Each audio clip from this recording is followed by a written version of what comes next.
Chapter 231. Shaanxi Festival. How could it be arranged on that day? You don't like it? Li Hongyuan's fingers gently brushed her cheek, which was similarly cold. No, it's not that. It was just that when it came to marriage, it seemed that they would usually choose a double date. It was a bit strange to choose a double date. However, this didn't matter to Jingwan. She herself wasn't that particular about it. Moreover, this date had been chosen and wasn't casually chosen. Would this bastard choose an inauspicious date to get married? However, if she said that she didn't care, he would definitely let people choose another date. However, it would only be brought forward and not pushed back. However, this wedding date was directly told to her like this? It seemed that her family didn't know about it yet. Do you want to walk? It will be cold if you stand here for a while. Li Hongyuan lowered his head to take a look. She was wearing a special pair of shoes. To be exact, it was a small pair of leather boots. The inside was filled with velvet and the surface was decorated. Although it wouldn't be cold for a while, but if she didn't move around outside for a long time, she would definitely be as cold as ice. Jingwan wanted to say, Wang Yi, this is the palace, under the eyes of your father and mother. Can't you be a bit more low-key? There were so many people in the warm room, and they all heard that it was Su Guifei who wanted to see her. Now, using your adoptive mother as an excuse, was it really okay? However, looking at his expression, it seemed that in his eyes, there wasn't anything bad. Jingwan was discouraged. Li Hongyuan saw Jingwan's helpless expression, and his eyes overflowed with a smile. Let's go. Therefore, Jingwan followed Li Hongyuan for a stroll, neither fast nor slow. Afterwards, she chatted and didn't avoid anything. Whether it was the palace people coming and going or the palace guards, they all clearly saw it. That cloak that was a bit too long for Jingwan. They didn't even need to look at the style to know who it belonged to. She didn't dare to say anything, but she couldn't help but mutter in her heart. Was this really the unpredictable and ruthless Jin Wang? Those who didn't know would think that they were husband and wife taking a stroll, and the kind of husband and wife who had a very good relationship. Alright, third young Miss Luo's hairstyle that obviously belonged to a young lady clearly told everyone that they were not husband and wife. It had to be said that the palace had the most secrets and the most secrets, but there was nothing that could be hidden. Therefore, it spread the fastest. Even Lu Chengdi soon heard about it, let alone noble consort Su, who had been used. Jin Qinhuang did it confidently and confidently, without the slightest bit of guilt. Noble consort Su helplessly smiled, but a strange emotion that only she knew rose in her heart. As for other people's reactions, no one cared. In short, no one would call Jingwan to reprimand her. Hey, it's snowing. Jingwan suddenly realized that the snowflakes were falling bit by bit. This was naturally the first snow of this winter. In fact, the snow from a few days ago had not completely melted yet. Then let's go back. Jingwan nodded. She guessed that it was about time. While they were still halfway, Mu Gonggong quickly fetched an umbrella. Jingwan glanced at Mu Gonggong. She knew that you were a good lackey who wholeheartedly thought for your master, but you didn't need to be so attentive to her, okay? Your master was standing at the side. Was it really okay for you to openly rebel against your master? Li Hongyuan took the umbrella and lightly glanced at Mu Gonggong. Although Mu Gonggong was attentive to Jingwan, he still kept his eyes and ears open. Seeing his master's eyes, he quivered. It seemed that he had accidentally gone overboard. Letting the third young miss notice him in front of his master. Did he want to die, or did he want to die? He hurriedly shrank to one side. It wasn't like the two had never held an umbrella together before. In addition, there was a height difference between the two, so Jingwan didn't express that she wanted to hold the umbrella herself. Not to mention that it was tiring to hold the umbrella. The umbrella on her head was a bit short compared to Li Hongyuan. It was a hindrance. When Li Hongyuan sent Jingwan back, the people in the warm room just came out. Obviously, they were going to pay a New Year's visit to the Empress. Seeing the two coming together, many people were a little stunned. When Madame Luo greeted Li Hongyuan, they all came to their senses and hurriedly saluted. Jingwan handed the hand warmer in her hand to Li Hongyuan, and then took off the cloak on her body and returned it to him. "Your Highness, you can go back." Li Hongyuan looked at her, and their eyes met for a moment. In the end, he didn't refuse. He took the cloak, casually tied it, and then turned to leave. He walked away so decisively that the hem of the cloak flew in a big arc, so that his back looked a little cold, as if the gentleness just now was an illusion. Everyone's eyes fell on Jingwan, and there was obviously curiosity and inquiry in their eyes. Jingwan walked to Madame Luo's side with a calm expression. There was no need to explain this kind of thing. The more she explained, the worse it would be. It was better to not say anything and turn around, forget all about it. Jingwan was a girl and had no rank, so naturally, she was with the other girls. Group by group, they entered the main hall of the Kunyi Palace. Inside, not only was the Empress in the main seat, the other concubines were also all present. They sat on the two sides, receiving everyone's greetings. At this time, not only was the Empress graceful and dignified, the others were also not far off. They sat with their hands crossed on their legs.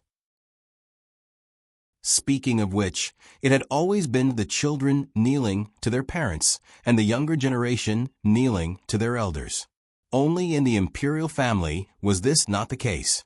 In the emperor's place, except for the direct elders, the other uncles and even granduncles had to kneel. In the imperial concubine's place, even the mother, father, grandfather, and grandmother had to kneel and kowtow. This was the imperial power. Ordinary people might not think much about it. But if it was a concubine's daughter who was not favored at home and was even tortured by her official mother after entering the palace, she would be very happy when her official mother knelt at her feet. There would be no banquet in the palace today. After the collective greetings, they could basically go back to their own homes and get lost. In fact, Jingwan was quite speechless about such a custom. What was the use of such torment and starvation? Those high-ranked concubines might be able to show their faces, but those low-ranked concubines could only kowtow outside. However, even so, Jingwan still felt that many people were quite happy. That was right, it was deeply ingrained. Being able to enter the palace, to pay respects, was a kind of honor, showing one's status. In other words, many people wanted to suffer, but they did not have the chance.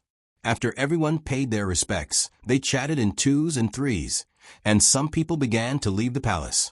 Jingwan was about to leave the palace with Madame Luo when she was told that noble consort Su had invited her. Her feet paused. It seemed that this time it was really noble consort Su who invited her. Jingwan slightly lowered her eyes. Previously, when Jin Qinhuang asked people to call her away, noble consort Su would not know that he was borrowing her name. So, looking for her now, generally speaking, she would not let people say it directly. Now, there would probably be many people thinking that this Luo third young lady was really deeply liked by noble consort Su. This time, she really treated her like a treasure. As for whether it was sincere or sarcastic, noble consort Su was as gentle and amiable as always, saying that her son had a bad temper and was always willful and reckless. It was her, as a mother, who did not teach him well. She hoped that Luo third young lady would be more tolerant, and so on. If he wanted to do something, just let him do it. There was no need to pay attention to him. Jingwan responded with a smile on her face, but in her heart, without a doubt, Jingwan received a reward from noble consort Su. Leaving the palace, Jingwan got on the carriage. Madame Luo was waiting for her. Seeing Jingwan affectionately put the box on the small table, "Grandmother, let's go back." Madame Luo nodded. The coachman outside got the signal and waved the whip. The horse started to gallop. Madame Luo's face was like an ancient well, without any ripples. Others may not be able to see it, but Jingwan was very clear that her mood was not good. "Grandmother, don't be angry, nothing happened." "What did noble consort Su say to you?" Jingwan did not mind and roughly relayed noble consort Su's words. Madame Luo hooked her lips into a smile, but it was very cold. No matter if she was a real kind mother or a fake kind mother, Madame Luo knew that Jin Qinhuang was not a filial son. With his care for Wan Wan, he would let others bully her for no reason. Jin Qinhuang probably would not do anything to her, but her own son, Rui Qinhuang, before His Majesty sealed his pen, Rui Qinhuang was in constant trouble. If someone said that there was no one behind his back, no one would believe it. As for who it was, some people felt that it was them. So when they saw Rui Qinhuang being unlucky, they were secretly happy. But in reality, since you touched his heart and liver naturally, don't blame him for using a knife on your heart and liver. When Li Hongyuan learned this matter, he was indeed very unhappy. That day, Luo Jingying sat in her own courtyard in a daze, watching the snowflakes that kept falling from the sky. There was no one around to serve her, so it was chilly. However, she did not care at all. In any case, her body was already damaged, so what if the cold air entered her body? There was no hope at all. Even if someone wanted her to take care of her body and give birth to a child, don't even think about it. She got pregnant on her first try, and it was even a male fetus. Just treat it as her giving birth well and not give any benefits. Let her give birth to a child, and treat it as giving her a great grace. Dream on. The servants in the courtyard were probably nestled in their rooms, warming themselves by the fire, eating and playing cards. A maidservant walked in front of Luo Jingying and gave her a hand warmer. Luo Jingying withdrew her gaze and looked at her face. Her eyes were like a pool of stagnant water. She held the hand warmer, and that warm feeling made people subconsciously yearn for it. I don't have any benefits here. If you want to curry favor, you found the wrong place. The maidservant smiled unconcernedly. Does Shijie want to take revenge? Do you want to take revenge on that heartless man? Luo Jingying finally showed some expression, but her expression was still cold and even a little guarded. Shijie, you're making a scene in the backyard of the prince's mansion, but to Prince Rui, it's not a big deal. Princess Rui controls the prince's mansion very strictly, and she won't let the things in the backyard spread out. Prince Rui has been in trouble in the imperial court recently, so he's in a bad mood. Maybe your actions will completely anger him. He won't take your life, but he can drug you and make you dizzy all day long, so you can't even die. In addition, even if you're helping Princess Rui to a certain extent, when Prince Rui wants to deal with you, don't expect her to help you. After all, such a close servant died because of you. Do you think she'll be magnanimous enough to not hold a grudge? She won't go against her own husband. Who are you? Luo Jingying was even more guarded. Moreover, she did care about what she said. Shijie, you don't need to know who I am. You just need to tell me whether you want to take revenge or not. It would be a lie to say that she didn't want to take revenge. She was so miserably deceived by Li Hongming. If it weren't for him, she wouldn't be in such a bad relationship with her family, and she would have a good marriage. She would be able to hold her head high and be his official wife. With the backing of the Minister of the Ministry of Personnel, no one in her family dared to be disrespectful to her. Now, she had nothing and could only wait for death. Prince Rui doesn't have a son now. Don't you want him to be without a son forever? Don't you want him to be heartbroken when he remembers that he should have had a son, but he lost it because of himself? The maid bewitched her. Luo Jingying's heart suddenly pounded. When Prince Rui gave up on her, she still had a glimmer of hope to redeem him. But the child was gone. Not only did it completely destroy her hope, but it also made her hate him. When she thought that he wouldn't have a son in his life, she inexplicably felt very happy in her heart. But you can think of a way yourself. The maid chuckled. Don't you want to take revenge for your child? Shijie, you know it yourself. If Prince Rui didn't act inappropriately, causing your pregnancy to be affected again and again, and in the end, deliberately letting others provoke you, would your child be gone? He is the culprit. Luo Jingying's eyes were full of hostility. She knew all of this. Those women were desperately using these things to attack her. Otherwise, she wouldn't hate Prince Rui to such an extent. Give it to me. The maid revealed a knowing smile. Oh, fortunately, she wasn't really hopelessly stupid. If she met someone who was stubborn no matter what, it would be really troublesome. But if she really was this kind of person, she probably wouldn't have chosen her. She put a small bag of medicine in Luo Jingying's hand. This medicine is colorless and tasteless. After taking it, there won't be any problems from the pulse, and there won't be any obvious signs of poisoning.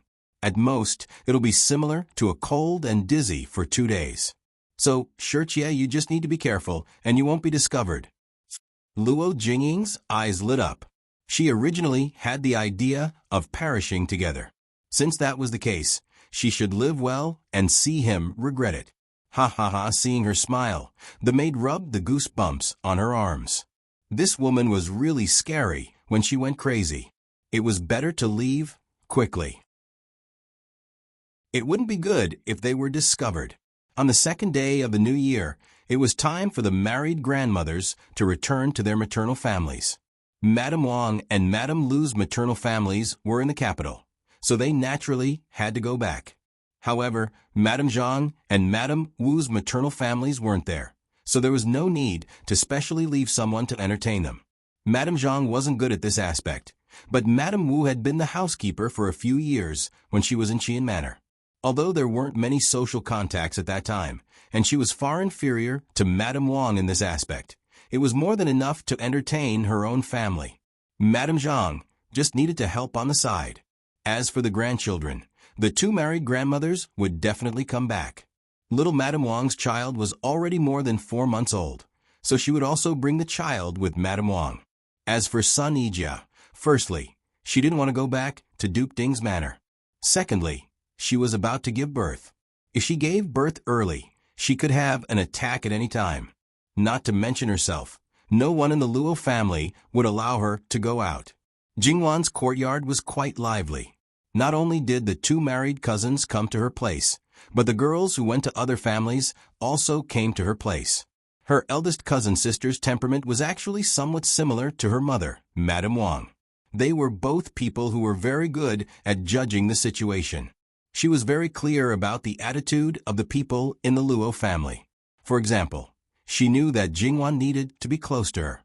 However, because she was a few years older than Jingwan and hadn't seen her for a few years, suddenly being too close to her was definitely not good. She could only do it step by step. For example, the good rouge and face powder that Jingwan sent her, as well as the shares of the Rouge Pavilion that she bought, she should express her gratitude to her. In this way, she would get closer to her step by step. Jingwan knew the rules inside. However, her eldest cousin sister didn't have any bad intentions, so she could accept the way she did things and didn't dislike it. As they chatted and laughed, they didn't know how they got to the matter of entering the palace yesterday. Younger sister Wan, is it true that Her Majesty the Empress intends to let the second legitimate daughter of the Minister of Works be Prince Kang's step-consort? Yuan Xiaoqiao asked curiously. Who did you hear that from? I don't know. Jingwan said in surprise. My mother. I didn't follow her into the palace yesterday. My mother said that Her Majesty the Empress kept that girl. I don't know about that. Later on, I went to see Her Highness the noble consort. If that's really the case, then it's a pity that the girl is betrothed to Prince Kang. Didn't they say that although Prince Kang's life was saved, his body was damaged? Who knows what will happen in the future? That girl isn't much older than you. Don't listen to hearsay. Prince Kang is a prince, so the heavens will protect him. Who knows when he'll recover? Sun Yijia said with a smile. She used a skewer to pick up a piece of fruit. It had been specially heated and preserved in autumn. It wasn't easy. Yuan Xiaoqiao made a face at Sun Yijia, and then expressed that she wouldn't say anything more. Everyone else laughed along with her. However, Jingwan felt that it was very likely that Her Majesty the Empress would take a fancy to the Minister of Works' daughter. Compared to the other 5 ministers, the Minister of Works had a great advantage in age. The others were all in their 50s or 60s, but he was less than 40. He could be said to be young and promising. Although he wasn't as powerful and influential as the ministers of the Ministry of Personnel and the Ministry of Revenue, his future was limitless. To be honest, in terms of status, that girl was more honorable than Jingwan. Not to mention the second princess consort. She could even be the first princess consort. Based on what Jingwan learned from her grandfather, this Minister of Works didn't seem to be a neutral person. However, who he was loyal to was debatable. As for Prince Kang's health, whether it was good or bad, It wasn't known for the time being during the new year. After the 15th, it would be clear based on the movements in the imperial court. https://www.beacon.com/11/11807/6653330. HTML. Please click here to report an error. Registration is not required. We will deal with it as soon as possible. After reporting, please wait patiently and refresh the page. Please remember the domain name of this book, www.beacon.com, Bikuga mobile reading website, mbeacon.com. Chapter 232. 2 days later, it was said that Prince Rue got sick, and it seemed to have started on the first night of the Spring Festival. His Majesty had stopped writing, but during the Spring Festival, all the princes who had been conferred the title of prince would go to the palace every day. Even the married princesses went to the palace more frequently, so that Lu Qingdi, who was rarely free, could enjoy the joy of family reunion. Although Lu Qingdi disliked Li Hongming recently, he had always valued his son, so he would not say those annoying things during the Spring Festival. In fact, Prince Rue was a little relieved, but he fell ill inexplicably, which was not a bad thing for Li Hongming. Princess Lu took the child to the palace. She was obviously tired, but she still forced a smile. Lu Qingdi frowned and asked. Princess Lu seemed to be very relaxed and understated. Father, I'm sorry to make you worry. Prince Rue is fine, just a little cold. Prince Rue also wants to go to the palace to serve father, but he is worried that he will be sick and that he will be unfilial to father, concubines, and other relatives. Noble consort Su asked a few more questions at the right time. I saw that Ming was fine before the Spring Festival. You have always been a virtuous woman, so you can take care of him well. Why did he catch a cold so easily? She was also a little worried. Princess Lu frowned inadvertently. It's my fault. But Prince Rue hasn't been to the backyard for a long time. He goes back to the front study every day. I can only send someone to ask. Sometimes Prince Rue doesn't go to bed until very late. To put it more simply, mental and physical exhaustion was the main cause of his illness. Imperial consort Su quickly rubbed the corners of her eyes and reprimanded. You can't be blamed for this. It's just that scoundrel clearly knows that it's the festive period of the new year. Instead of resting, he's looking for trouble. His Majesty has already sealed his brush, so what could he possibly be busy with? He is so unfilial. He is not worthy of being a son. It's time to teach him a lesson. My dear, you are too serious. He is sick. As his mother, you don't care about him. How can you say that he is wrong? Call 2 more imperial physicians to take a good look at him and recover as soon as possible. That bastard asked for it. Your Majesty, why do you care about him? You'll know what's good for you next time. Lu Qingdi was amused. How can I leave him be? After the 15th day of the lunar year, he still has to share my worries. He'll be busy. I was too shallow. Lu Qingdi then rewarded them with many good herbs and asked Princess Lu to take care of him at home.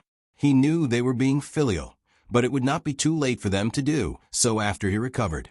The others watched as the mother-in-law and daughter-in-law worked together to dissolve Li Hongming's bad impression in Lu Qingdi's mind. Imperial concubine Su didn't hesitate to point out the things that could be used against her. What else could the others say? Well, it was better to make him half dead than to be killed by someone else. Everyone knew the twists and turns, but there was no chance for them to speak. After all, Lu Qingdi loved his son dearly.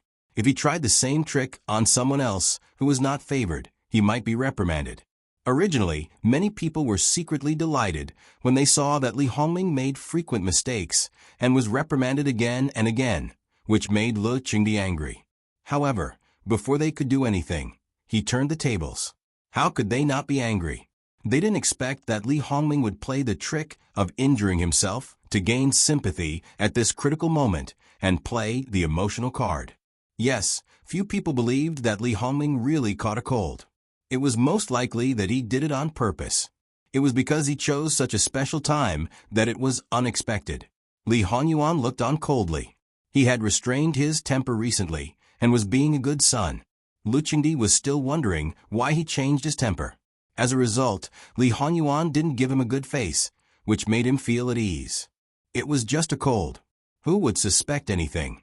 If nothing happened in a few months, after a year, when there was no movement in the backyard of Prince Rui's mansion, people would naturally be anxious. At first, they might not have any doubts about Prince Rui, but when there was no movement from the pregnant woman, then Li Hongming had never paid much attention to children. He always thought that he could have as many children as he wanted after he ascended the throne. If he knew that he couldn't have children, how much energy would he spend on the court, and how much energy would he spend on having children? These days at the beginning of the year, it was just relatives and friends visiting each other. After the 6th day of the year, it was almost time for the people below to visit him. Naturally, it was necessary to build relationships. Naturally, the Luo family was much livelier than in previous years. The busiest one was probably Madame Wang, who asked her to be in charge of the family affairs. She had to deal with all aspects properly. She was the wife of the head of the household, and this was also a must. If she really gave up the power in her hands for the sake of her leisure, she would most likely be unhappy in her heart. Not only her, but every family would be the same. However, her sisters-in-law basically didn't fight with her for power and didn't secretly make things difficult for her, which saved her a lot of trouble. She should thank the heavens. It was really sullen to work hard and still have a stomach full of anger.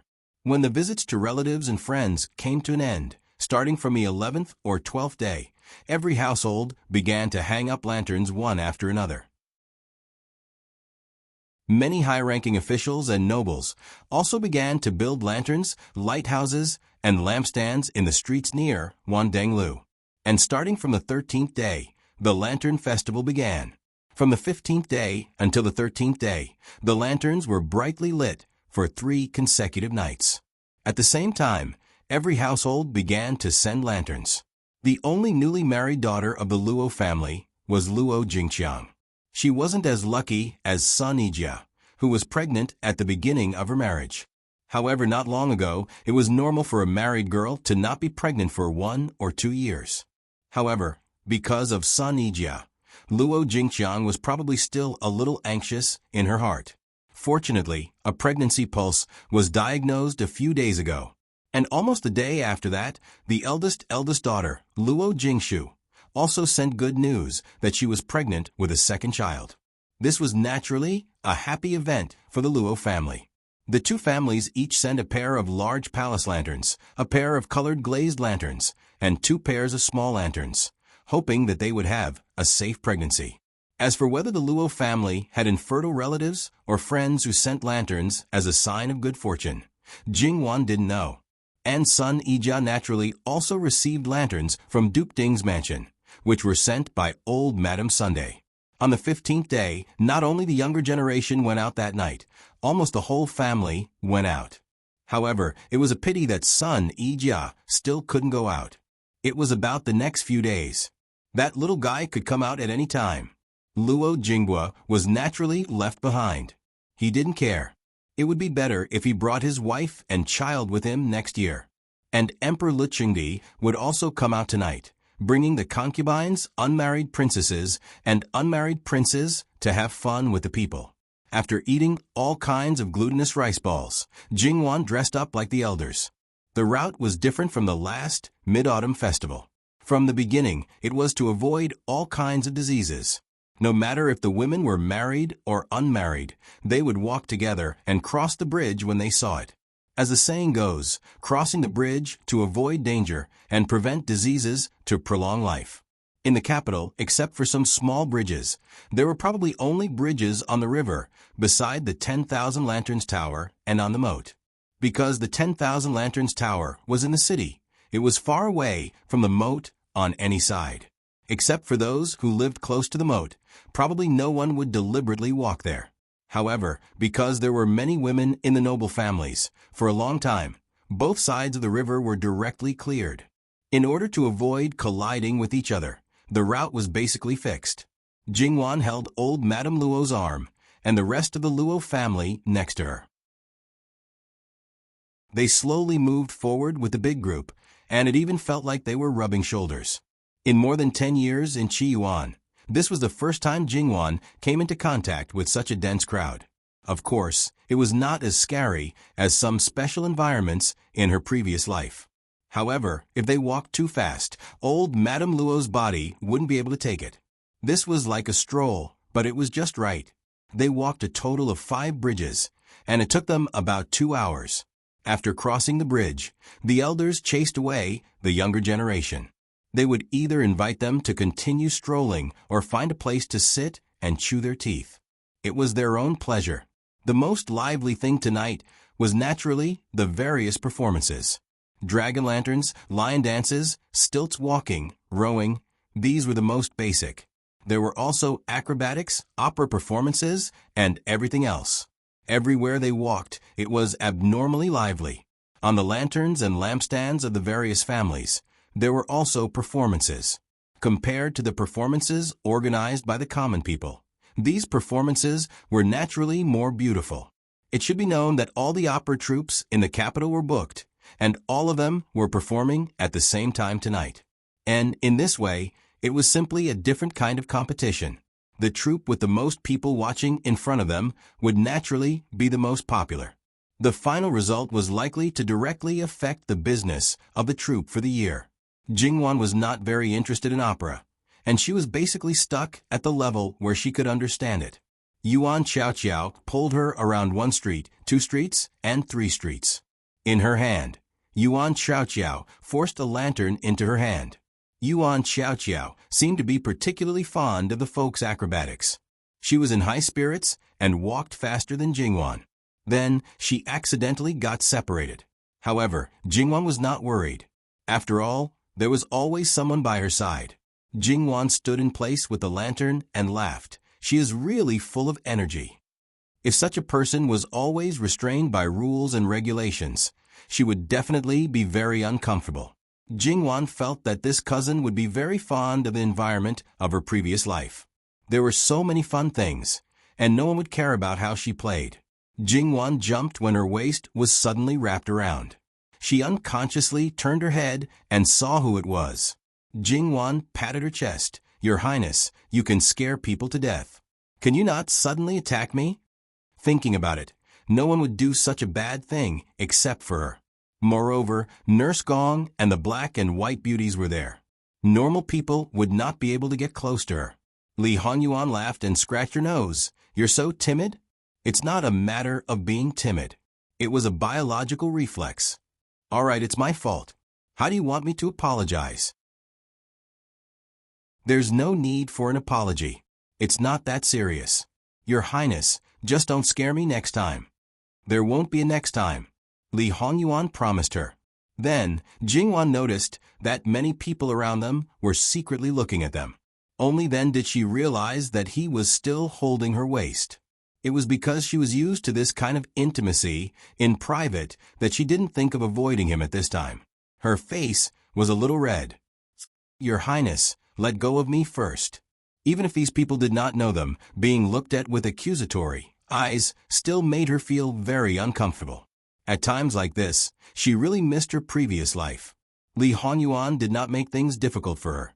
"You should have been gone for a long time, right? Are you hungry? Let's go get something to eat." Jingwan nodded. It was really a bit disgusting. Using his wide sleeves as cover, Li Honyuan took Jingwan's hand and rubbed it with his fingers. Compared to Jingwan's delicate and smooth hands, Li Honyuan practiced martial arts all year round. He drew bows and arrows and used all kinds of weapons. Naturally, his hands were much rougher. However, this roughness was not enough to scratch her skin. It was a bit numb. Jingwan struggled, but she couldn't break free. "Wan, this is the bottom line," Li Honyuan said neither lightly nor heavily. Jingwan was speechless. Meeting such a domineering and unreasonable guy, what else could she do but compromise? Oh, Jingwan actually saw a street full of snacks. Moreover, it was this noble prince who brought her here. It would be a lie to say that she was not surprised. Jingwan originally thought that he would take her to a big restaurant nearby. Although this place was just next to the hall, it was relatively quiet. Moreover, looking at the people coming and going, she knew that they were all ordinary people. As the saying goes, everyone follows the crowd. Due to the difference in social status, there was no rich person coming here. Naturally, there would not be a trend. People of their class did not know about it. Even if they knew, it was normal that they would not come. There is a restaurant here that sells delicious yuan xiao, Li Hongyuan said. Jingwan did not ask how he knew. Since we are already here, let's try the other things?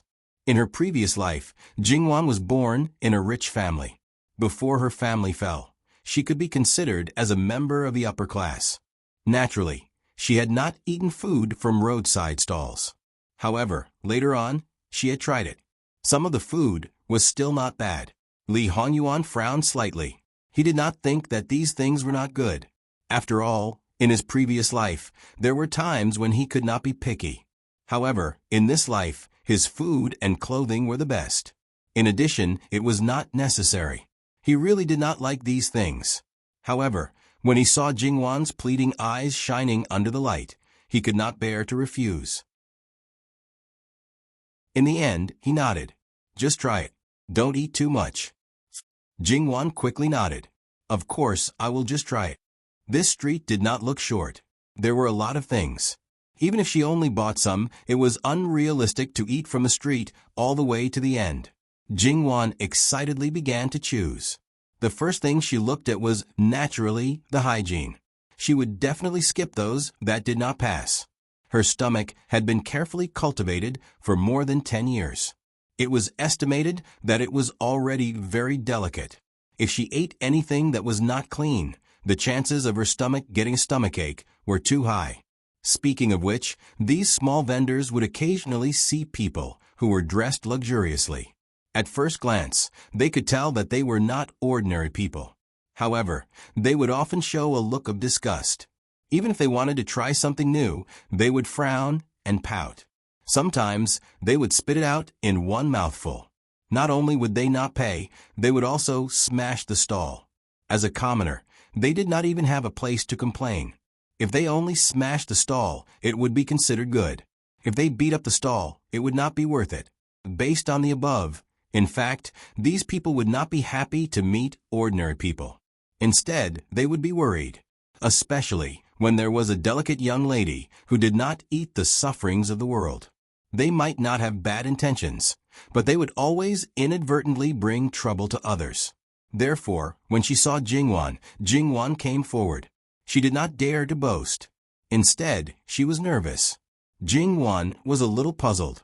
However, she did not say anything. She directly bought a portion and let the maidservant pay directly. Then, she would taste it. If it was delicious, she would eat more. If it was not delicious, she would let the maidservant hold it. In this way, she bought and ate at the same time. Occasionally, she would let a certain prince have a taste. Seeing that his face was full of disgust, but because she was stubborn or wanted to tease him, she would feed it to him. Every time, Li Hongyuan reluctantly ate it. Jingwan laughed very happily. There were only a few people who could make this prince compromise. Jingwan felt a sense of achievement. Perhaps it was because they saw that the people in front of them had sold their things and didn't attract any trouble. Some of the people in the back became a little bolder. When Jingwan came closer, they would even call out in a low voice. Speaking of which, when Jingwan bought it like this, it really brought about some small changes. For example, there was a kind of follower mentality in the world. Ordinary people, when they saw that kind of rich people bought it, they could not help but want to try it. And when she did not buy it, it would make people subconsciously feel that it was not good. Then, they noticed that she took one bite and some took 2 bites. Usually, she would only let the man eat it after she took 2 bites. Did this mean that it was delicious? Then they bought it and tasted it. And it was really not bad. As expected of someone from a rich family, it was amazing. So much so that the small vendors who discovered this situation became bolder. They all hoped that their own things would be fancied. Because it was the Lantern Festival, there were naturally many people selling lantern dumplings. When they arrived at Li Hongyuan's lantern dumpling stall, the entire street was almost empty. Jingwan was almost 70% full at this time. Regardless of the fact that Jin Qinhuang had specially made a trip for this stall, she still wanted to try it. In fact, the tables and stools were wiped very clean. The same was true for other things. So she sat down and just happened to rest her feet. Soon, a small bowl of lantern dumplings was served. It was small and exquisite. Jingwan tasted one. Her eyes slightly brightened. It was really good. https://www.bicken.com/11/11807/6653334. HTML chapter error. Click here to report. No registration required.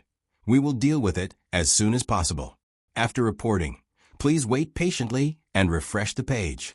Please remember the domain name of this book, www.bicken.com. Bicken. Com mobile version, reading website, mbicken.com. Chapter 233. Jingwan subconsciously covered her mouth and then looked around. This place was relatively remote and there weren't many people, so no one noticed them. The people following behind them all looked down and pretended not to see anything. Jingwan finally let out a sigh of relief and glared at this increasingly unscrupulous bastard who didn't care about the occasion. Li Hongyuan looked at her with a gentle expression and gentle eyes. Wan, don't be angry. I just couldn't control myself for a moment. Jingwan had an expression that said, I'd be a fool to believe you. No, even if it was like this, he couldn't do it like this, bastard. As expected, the wedding date was set too late. Li Hongyuan seemed to sigh helplessly. Your Highness should be glad that you are a favored prince. Jingwan said through gritted teeth. If he wasn't favored, even if he was a prince, with his grandfather's status, he could delay her marriage until she was 16 years old. It wouldn't be like now, where everything was in the palm of this bastard's hand and there was no room for negotiation. Wan, you really don't want to marry me? Li Hongyuan's eyes seemed to be a little hurt. Jingwan pursed her lips and didn't say anything. This guy was really good to her. In a feudal dynasty where imperial power was supreme, there weren't many people who could be this good to her. Although he had a bad reputation, after he was engaged to her, there didn't seem to be any unbearable rumors. She was the one who chose him, so she naturally wouldn't refuse to marry. She just didn't want to marry so early. Wan, you really don't want to marry? Li Hongyuan's deep affection was tinged with a bit of coldness. Was this the rhythm of falling out at the slightest disagreement? No, it should be blackening. He wasn't a good person to begin with. His heart, liver, and lungs were all black.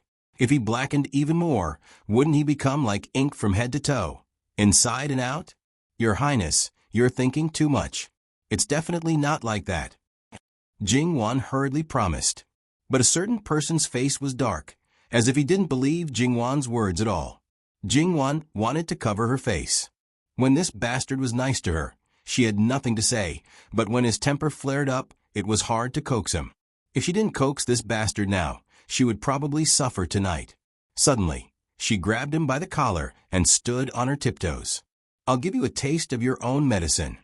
She let go of him, turned around, and left in a hurry. Damn it. She was too ashamed to face anyone. Li Hongyuan touched his lips with a smile in his eyes.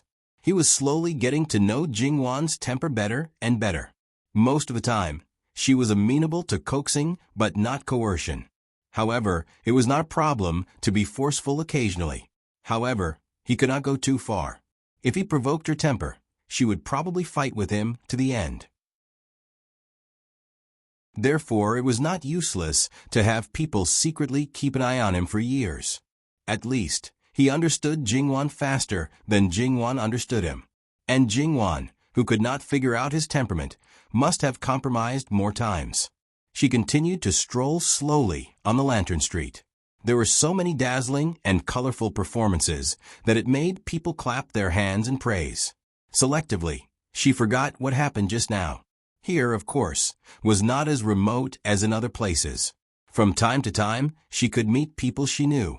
But because of Li Hongyuan's prestige, people usually avoided her in advance unless they accidentally met him face to face. This reduced Jingwan's embarrassment. Not to mention other things, even if they just deliberately glanced at her and said a few words, it was enough to make her uncomfortable. Unconsciously, she walked to the Thousand Lanterns Tower. She arrived at the right time and happened to see hundreds of people dancing together. They were not women's light movements, nor were they enchanting. Instead, they were men. They were holding torches, heroic and heroic. They changed their formation quickly and powerfully. In the blink of an eye, they even built a human tower with 3 or 4 floors. They jumped down and lit a huge water tank, which turned out to be wine. The cheers were endless. "Your Highness, His Majesty wants to see you," Eunuch Mu said calmly, behind Li Hongyuan. Li Hongyuan looked back and glanced at the palace servants who were standing outside the guards. They were the servants of Emperor Lu Qingdi. When they saw Li Hongyuan looking at them, they hurriedly put on a flattering smile. They had no choice. This master was their ancestor. They had to serve him well. Li Hongyuan withdrew his gaze. "Wan, I can't accompany you tonight. It's not early now. Why don't you go back and rest early?" His father rarely went out to have fun with the people. In the past few years, he had nothing to do, so he just spent time on the side. The other brothers also did the same. This year, he had been absent all the time. Compared to him, some people felt unaccustomed. Jingwan didn't know what was going on. She just nodded. She had been out for a long time. She guessed that her grandmother and others had already gone back. "Your Highness, please go. I'll go back in a while." Li Hongyuan nodded and turned to leave. However, the palace servant obviously glanced at Jingwan. He wanted to say something, but hesitated. Li Hongyuan also glanced at him. Then, he ignored him and walked away. The palace servant couldn't help but tremble. He didn't dare to say anything and followed Li Hongyuan's guards. Jingwan also realized that he was going to ask her to go with him. However, since he stopped her, Jingwan was quite happy. Whether it was the emperor or a concubine, Jingwan didn't want to see them. Seeing them made her tense and uncomfortable at all times. In this case, she'd better go back early. Therefore, Jingwan didn't look up even though she knew that those people were at Wandeng Tower. The performance was coming to an end. After watching it, she walked back slowly. At Wandeng Tower, Li Hongyuan saw Emperor Lu Qingdi. He took off his cloak, and Eunuch Mu hurriedly took it. Li Hongyuan walked to Emperor Lu Qingdi. "This son greets Imperial Father." Emperor Lu Qingdi glanced at him. "Your wife didn't come up?" "Imperial Father, please be careful with your words. This son and Miss Luo haven't married yet. Don't tarnish her reputation." Emperor Lu Qingdi almost vomited blood. Who was the ghost who hadn't seen his wife for 8 lifetimes? It was because of his suppression and the reputation of this vile creature, Gui Jianqiu, that no rumors had spread. But now he was actually making false accusations. Sure enough, he shouldn't have asked him to come. He was asking for it. "Get out. I don't want to see you." Li Hongyuan glanced at Emperor Lu Qingdi as if to say, "Since you don't want to see him, why did you ask him to come? You're simply making trouble for no reason." Emperor Lu Qingdi magically understood at that moment. Because he understood, he felt even more depressed. Why did he raise such an unfilial son? He and Wanru were obviously not like this. Who did this bastard take after? Li Hongyuan was considerate this time. He didn't really leave, but sat down next to Emperor Lu Qingdi. Emperor Lu Qingdi obviously snorted with disdain, but didn't say anything. The performance was wonderful, and the other princes and ministers were occupied with it. Who knew what the father and son were talking about and doing, right? As soon as Jingwan returned home, she was told that her sister-in-law's son Ijia had a relapse. She was stunned at first, and then immediately came to her senses. She had expected it. Even today, it was not strange. After all, the 15th day of the first lunar month was a good day. The little guy really knew how to pick the time. However, it was said that the first baby was relatively slow. Today was almost over, so the possibility of the baby being born today was not big. The little guy should be born a little earlier. The old maid guarding the door told her at this time, probably to please her. Jingwan was not stingy and asked the maid to reward her directly. The old maid smiled from ear to ear. When did sister-in-law have a relapse? Third young lady, not long after you went out. Third young madam had a relapse. In this way, she didn't send anyone to inform them. Everything was ready. Without them, there would be no hindrance. She wouldn't give birth for a while. The couple probably thought so too. Jingwan didn't go back to the Haitang house to change clothes. She went directly to the yard next door. Outside the delivery room, the female elders were all there. Luo Jinghua kept walking in circles outside the door, looking very nervous. However, Jingwan was shocked by Sun Yijia's cry. Wasn't it just a short time? Why did she cry so hard? What would happen when the baby was born? Or was it really very painful at this time? Wan is back. Grandmother's sister-in-law is wah wah wah. Before Jingwan finished a sentence, she heard a loud cry. Was she giving birth? Jingwan was really stunned. She gave birth. Everyone was very happy. Madame Luo also stood up at once. Then, she saw Jingwan in a daze and couldn't help but pinch her face. What's wrong? She gave birth? Isn't it said that the first child is slow? Jingwan said subconsciously, looking like she was still in a daze. You silly child. Madame Luo couldn't help but pinch her again. It varies from person to person. Your sister-in-law is so fast.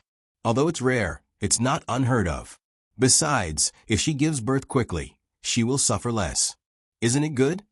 Jingwan finally came back to her senses. Of course it's good. The sooner the better. She also showed a sincere smile of joy.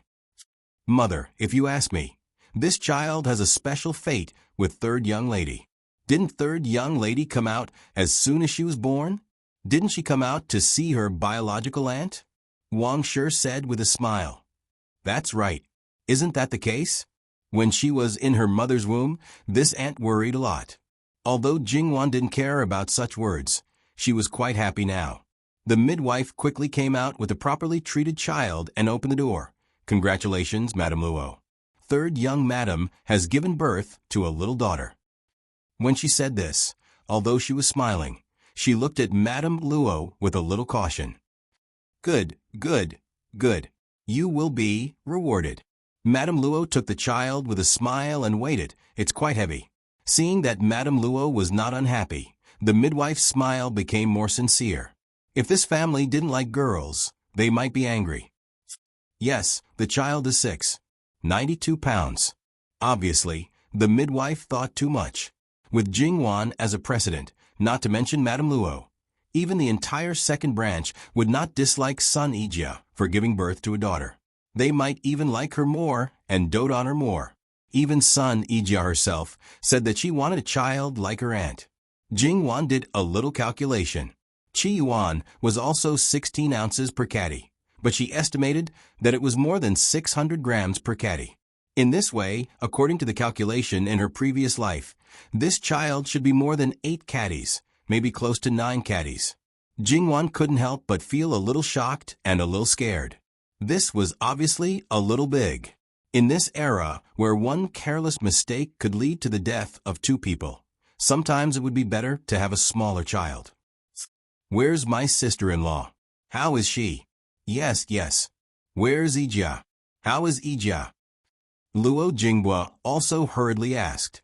Jingwan glanced at him. Her body was still a little tense, and it seemed that she just came back to her senses. Third young mistress gave birth smoothly. There won't be any problems. This old woman has been delivering babies for so many years, and this is the first time that third young mistress has had such a smooth delivery. Luo Jinghua sighed. That's good. Jingwan also felt relieved. If something happened to the adults, it would be really Madame Luo handed the child to Luo Jinghua. There was a saying that a man would carry a grandchild but not a child. But she didn't do that. This is your daughter. Hug her properly and be close to her. Don't be like your old man who doesn't act like a father. Luo Jinghua was at a loss. He didn't know how to hug her. On the other hand, Madame Zhang, who wanted to hug her granddaughter, was at a loss. Her husband didn't act like a father, and she didn't act like a mother either. But at this time, no one was paying attention to her. Everyone's attention was on the child.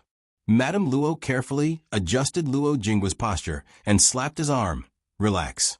The child will be uncomfortable if you're too stiff. It's still cold, and the swaddling clothes are thick. If it's summer, you can't carry the child like this. Luo Jinghua also wanted to relax, but the problem was that this was not something he could control. Third brother, let me hug her. Jingwan also felt a little itchy. Madame Luo took the child and handed it to Jingwan. It wasn't that Jingwan had never carried a child before, but this was the first time that she was carrying a newborn. So she was very careful and didn't make any mistakes. Ah, the little guy opened his eyes. Jingwan looked at the child and said in surprise, "It seems that this child really likes you, his biological aunt, the most." Of course. Jingwan couldn't help but feel proud. After the room was cleaned up, Jingwan and the others went in to take a look. Sun Yijia was awake and seemed to be in good spirits. When Luo Shangshu returned to the Fu, he was very happy to know that he had a great-granddaughter. The next day, all the servants in the Fu received another reward. This was what Luo Jinghua and Sun Yijia had agreed on. They didn't necessarily need to express their concern for the child in such a way. Moreover, the child was a girl. No matter how their own family members saw it in the eyes of outsiders, she was definitely not as noble as Sun Jinji, the eldest son of the eldest son. Even if the child was a boy, he would probably be considered inferior. If it was too grand, it would instead attract gossip. Moreover, the child was born at a good time. If the child's fortune was too great, it was best to keep a low profile. After the Lantern Festival, the inside and outside of the imperial court became busy again. Whether this undercurrent was surging or not, it had nothing to do with Jingwan and the others. On the second day of the second month, the dragon raises its head. At the same time, it was also Jingwan's birthday. She was 15 years old. According to reason, it should be done once, but Jingwan refused. She would be married in a month. The person she was marrying was a prince. At that time, it would be very grand. There was really no need to be extravagant now. It was simply extravagant and wasteful. Therefore, she didn't even invite her relatives and friends. She just held a small celebration for her own family. Jingwan received gifts from her relatives. Other people aside, Li Hongyuan's gift would definitely not be lacking. Jingwan expressed that her small storeroom was almost full. Jin Qinhuang, can you take it easy? When the time comes, these things will have to follow her. Moving things will also be very tiring. A certain person turned a deaf ear. On the 15th day of the second household's eldest granddaughters, 1 month old. Similarly, it was just a small celebration. The little guy was already wrinkled at the beginning and had grown white and tender. She also gained a lot of weight. Her small hands and feet were like lotus roots. She looked very cute and strong.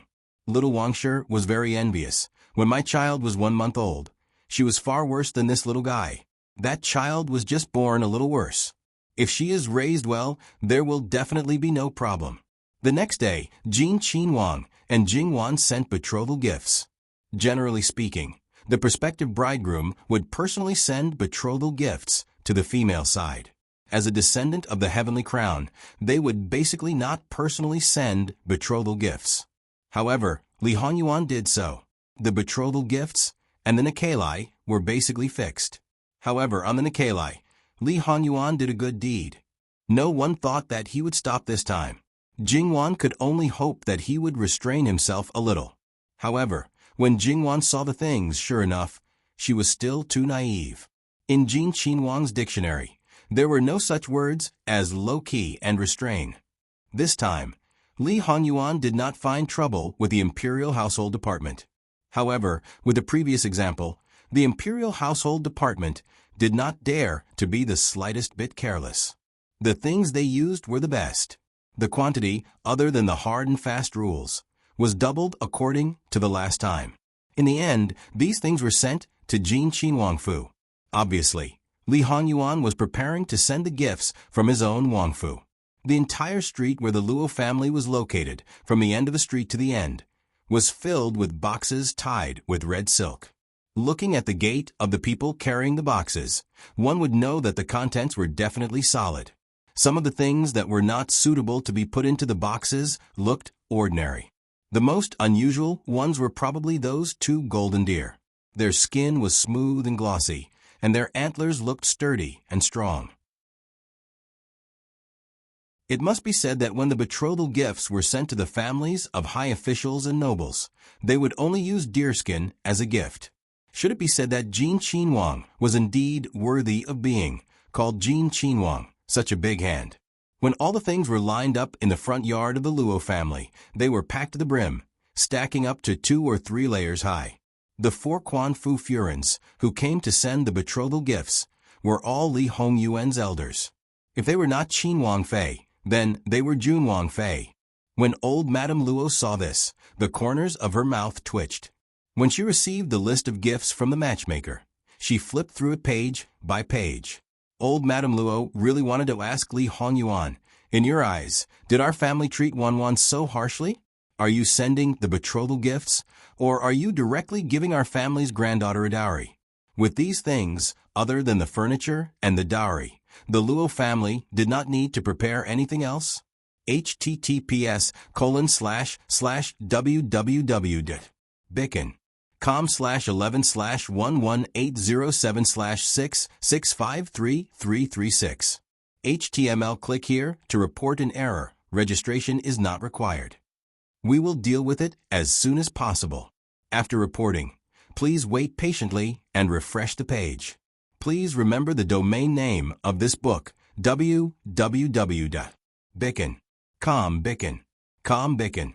Com mobile version reading website, ambicken.com.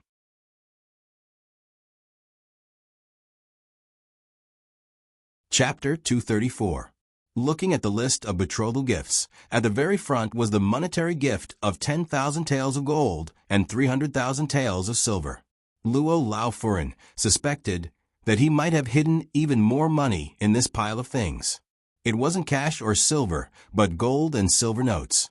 It seemed that for every prince's marriage before, the highest monetary gift was 5,000 taels of gold and 100,000 taels of silver. That was Kang Wang. He was the eldest son, so the others couldn't surpass him. The imperial family had the imperial family's rules, but Jin Wang broke them.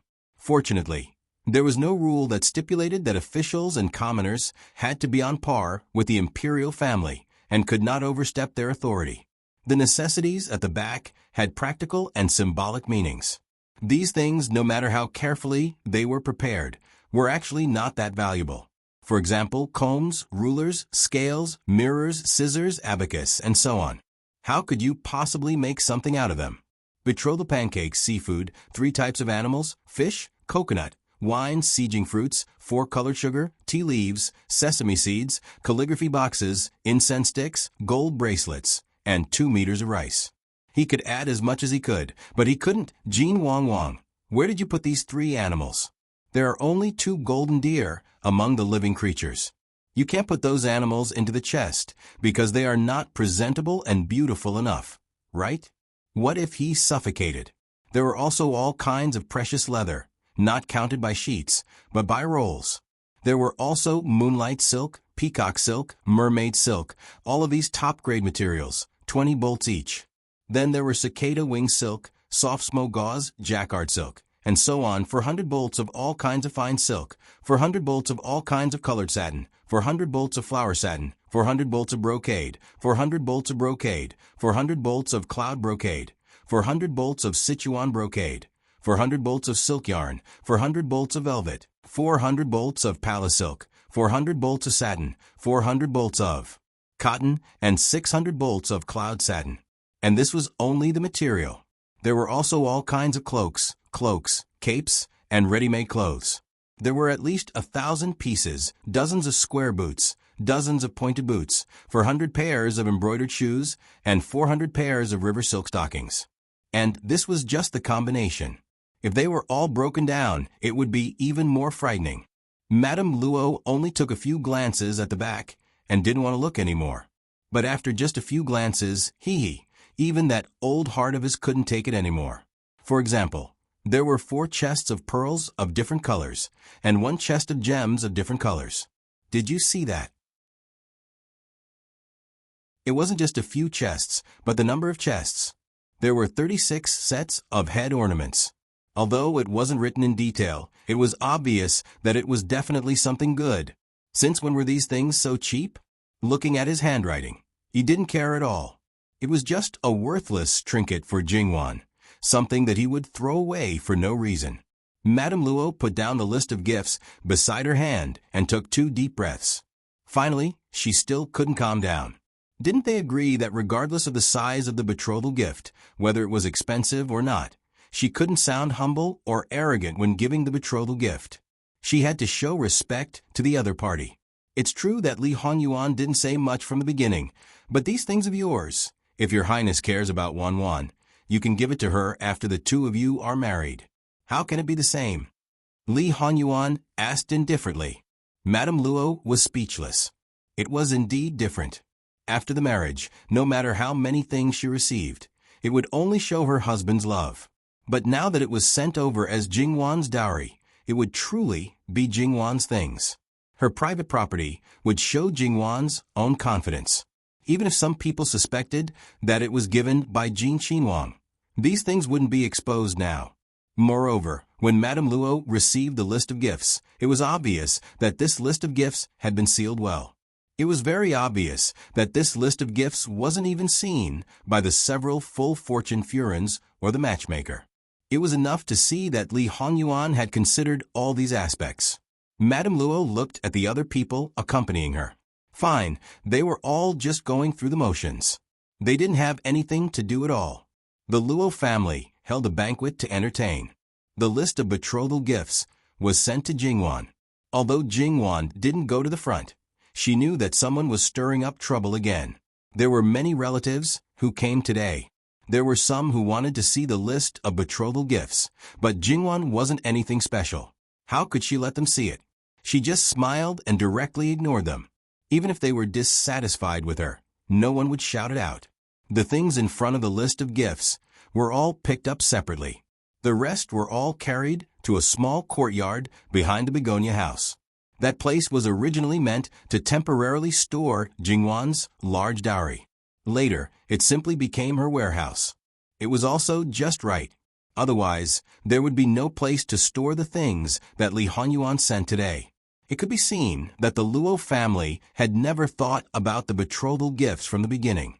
Then, all the betrothal gifts were given to Jingwan. Fortunately, there were only 10,000 taels of gold and 10,000 taels of silver. The rest were banknotes. Otherwise, with so much money, it would take up a lot of space. When Li Hongyuan left, he naturally needed to return the betrothal gifts. Of course, it was impossible to give half of the betrothal gifts to him. He wouldn't want it himself. It was just a fixed number of things. The rest would be according to the rules.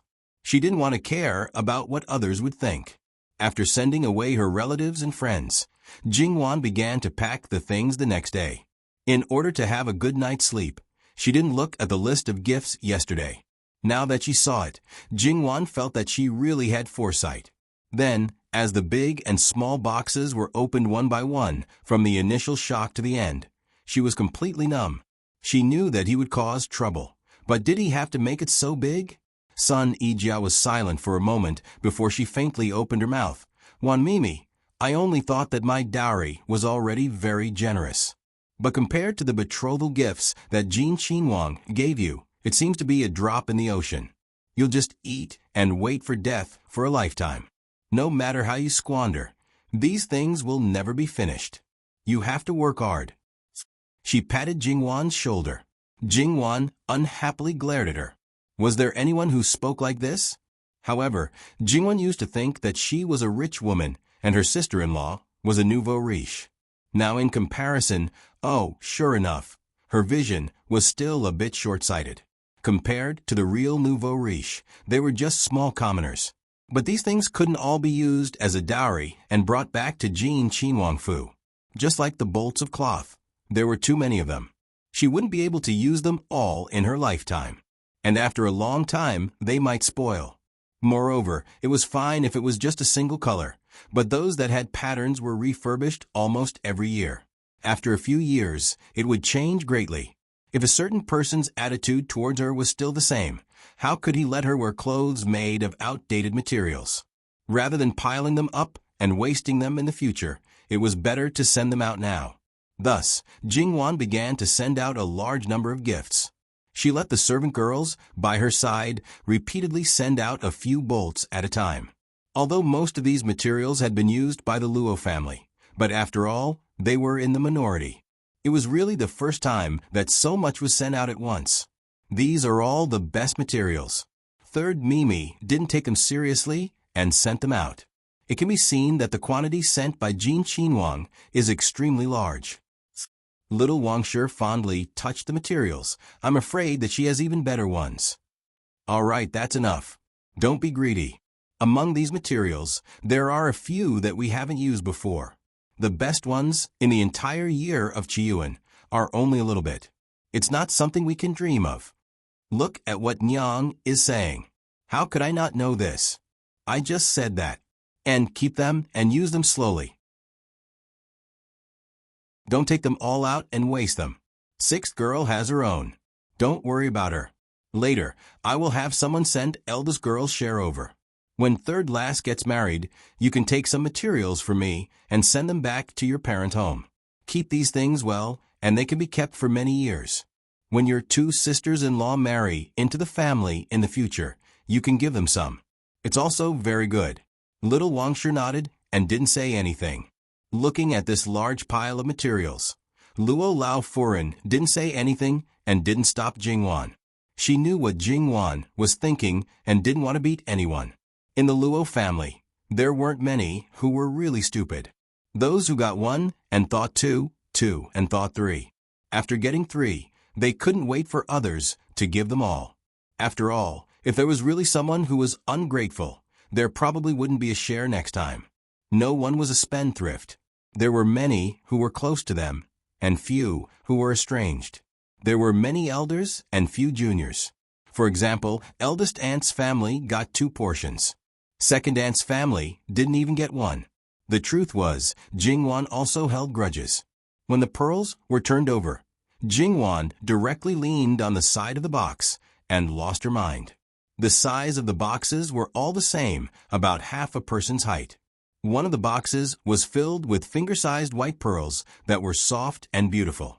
The second and third boxes were filled with different colored pearls. There were translucent green, translucent blue, translucent purple, translucent brown, translucent silver gray, and also pink, light yellow, light gold, golden pink, pinkish purple. Jingwan even saw rose pink, lavender purple, and a small box of black pearls. She had once given you Yao a golden pink. Jingwan even lamented that it was a big deal. Compared to this, Jin Qinhuang, you are too stingy with your own cousin. And the fourth box, on the surface, there were 3 relatively small brocade boxes. Jingwan opened it and was momentarily speechless. Each box only had a pair of round pearls, a pair of south pearls, a pair of east pearls.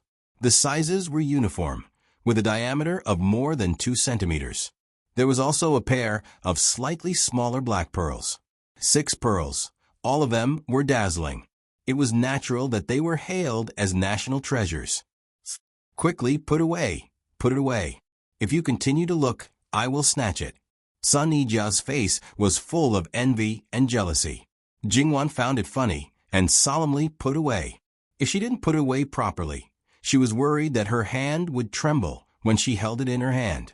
The remaining pearls were not round pearls, but other shapes. They were divided according to color and shape.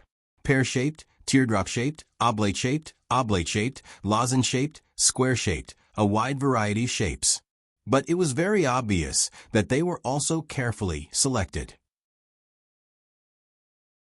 The color and luster were uniform, the same color and shape, and the size and shape were very similar. It was more difficult than selecting a single round pearl.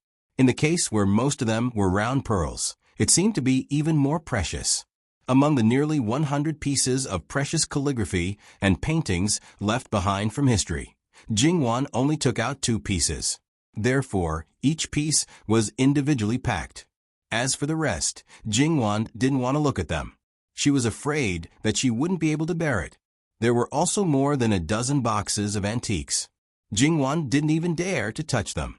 Whether it was calligraphy, paintings, or antiques, these things couldn't be reproduced. Losing one was one less thing. They carried not only history, but also cultural heritage. To a certain extent, nothing could compare to their value. As for the big box of gems, Jingwan opened one of the boxes. After being blinded by the sapphire inside, she decided not to touch it. She was worried that she would lose her life. Red, green, yellow, purple, and black. There must be all kinds of gems. Jingwan realized belatedly that she seemed to have hooked up with a super rich person. Moreover, it was a very, very rich person who was very, very generous. However, they were going to be together legally, so it seemed a little inappropriate to say that. In the end, Jingwan gave out more than half of the box of white pearls and didn't touch the rest. After all, it was a small number. If she gave it out, everyone would get less. It was better to slowly make it into finished jewelry in the future and give it to them. Fortunately, there was no real estate, land, or medicinal materials. Otherwise, perhaps as Madame Luo said, there was no need to prepare anything except for the furniture and the dowry. After those treasures were all packed up, there didn't seem to be much overall. Out of sight, out of mind. She could deceive herself by saying that they were just boxes. As for the rest, Jingwan was most worried about those ready-made clothes. There were thousands of pieces. It would take 3 years to wear one set every day and then throw it away. The problem was that those clothes were basically her current size. She was now in the period when she was growing. Many of the clothes wouldn't fit in at most 3 months. She wanted to grab Li Hongyuan's collar and ask him if there was water in his brain. How could he do such an unreliable thing? Those clothes were all exquisitely made. How much manpower did it take? How much time did it take? It definitely couldn't have been prepared recently, but the size was so accurate. However, when she was about to close the box of gems, Jingwan noticed a different box. She picked it up, opened it, and then closed it again. Damn, it was full of banknotes of 10,000 taels each. Compared to the 300,000 taels on the surface, it was definitely more than that. It was estimated that it was more than just a little bit more. Sure enough, it was super rich. When Jingwan saw Madame Luo in the evening, she was a little listless and worried. After Madame Luo learned of Jingwan's thoughts, she said that she was stupid. Just give away. But Jingwan actually couldn't accept other people's clothes. Even if it was new clothes, unless it was a special case. She would rather wear her own clothes than wear other people's good clothes. It had nothing to do with pride. No buts. You're thinking too much. Not many people care about this. You keep half of it. Even if you can't wear it soon, it's still necessary as a dowry. Pick out those that are not suitable to be given away, and those that can be worn later. Send the rest to me, and I'll deal with it. Jin Qinhuang gave it to you. There are no bad things. There are many people fighting for it. With someone helping, Jingwan was naturally happy. There was another matter. Zumu. Jin Qinhuang's wealth really won't be taboo to the emperor? Those things obviously came from all over the world. Without a bit of manpower and material resources, it's impossible to get them. Since he dared to take them out, naturally, he's not afraid of anything. Sometimes, you don't need to use your own people to do things. So Wan, you don't have to worry. He will take care of these things himself. Zumu seems to be a little different to Jin Qinhuang. Not only Zumu, but grandfather too. He's about to become your husband, Wan. Jingwan didn't believe it was because of this reason. Zumu was hiding something from her, but Jingwan didn't pursue the matter. There were some things that she would understand one day. After another 2 days, it was time for the formal invitation. Because the wedding date had already been set, the invitation was just a formality. 7 days before the wedding, Jingwan's wedding clothes were sent over. From head to toe, from inside to outside, it was complete. Because she was marrying into the imperial family, the style and embroidery of the clothes were very particular. Thus, it saved Jingwan a lot of effort. But as the wedding date was getting closer and closer, Jingwan's dowry furniture had not yet arrived. Jingwan's furniture. Old Madame Luo had prepared it in Qi and Fu a few years ago. This kind of large thing, in fact, not many high officials and nobles would buy it in the capital. Not to mention that there wasn't much good wood near the capital. Even if it was transported by wood merchants, the price was very expensive. With a family background, which one of them didn't make furniture in their own territory. Old Madame Luo was a little anxious. She repeatedly sent people dozens of li, or even hundreds of li away to greet them, afraid that there would be a delay. Fortunately, 2 days before the wedding date finally arrived, everyone was greatly relieved. One must know that the dowry would be sent the next day.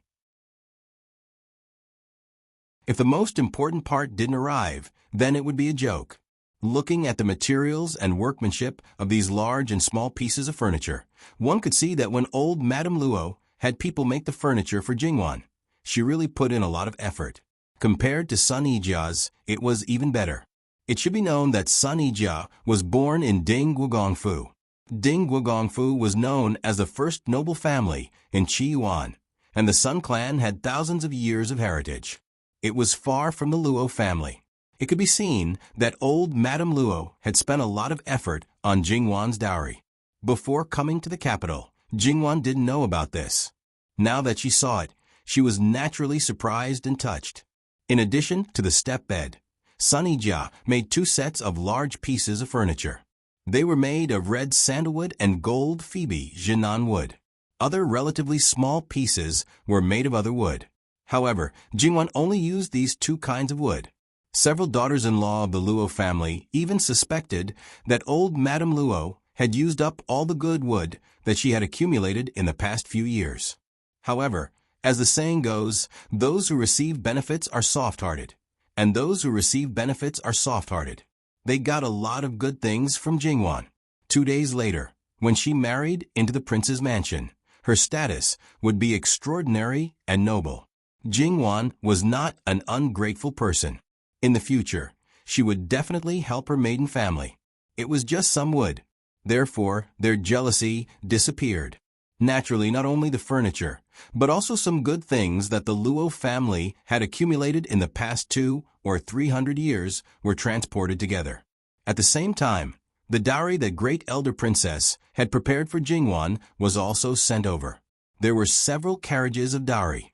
Perhaps it was not as good as the betrothal gifts sent by Li Honyuan, but it was still first class compared to other high officials and noble families.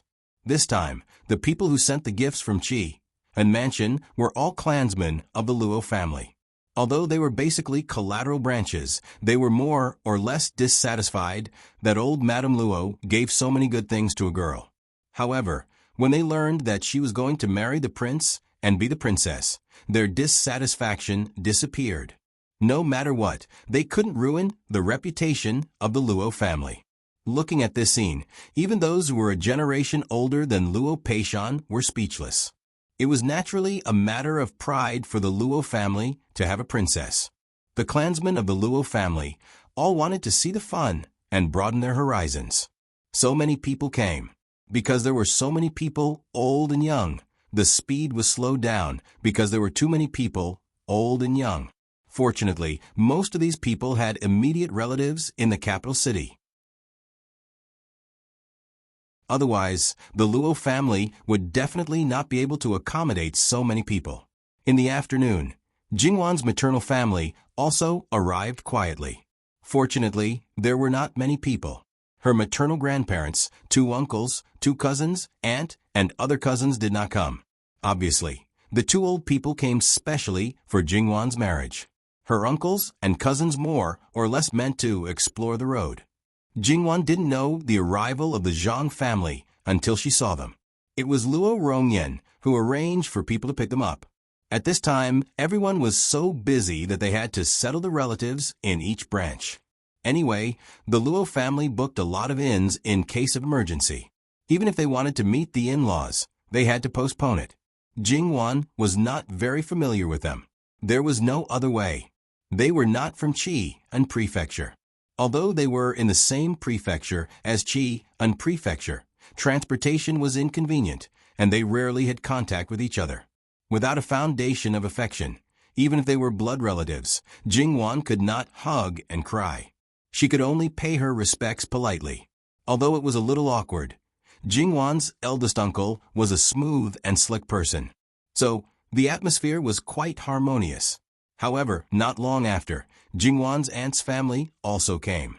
Coincidentally, old Madame Luo sent people to look for her. Jingwan found an excuse to leave.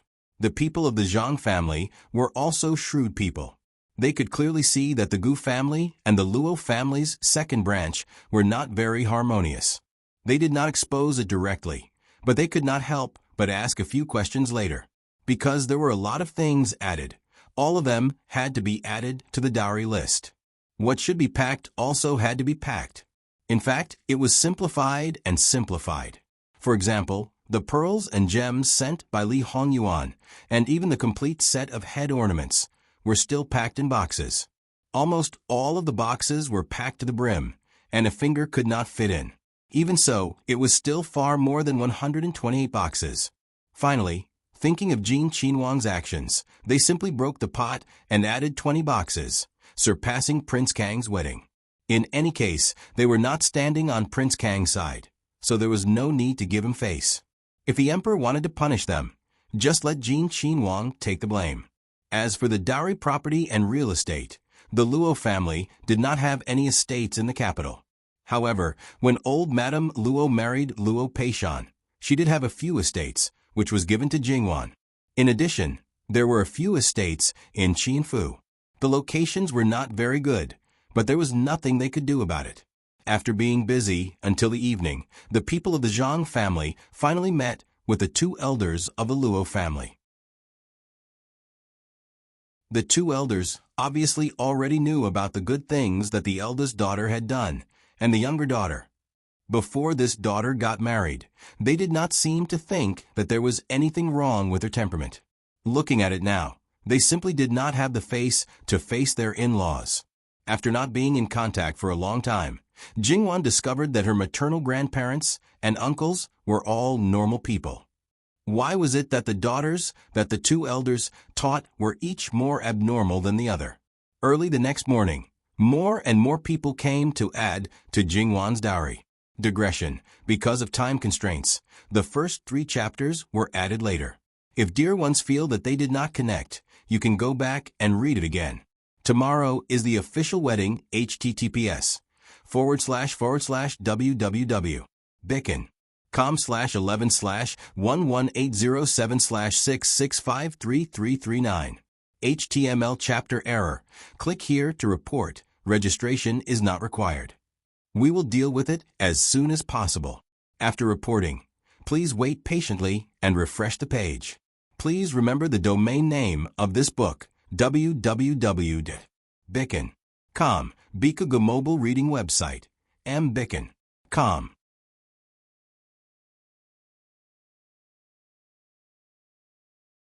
Chapter 235.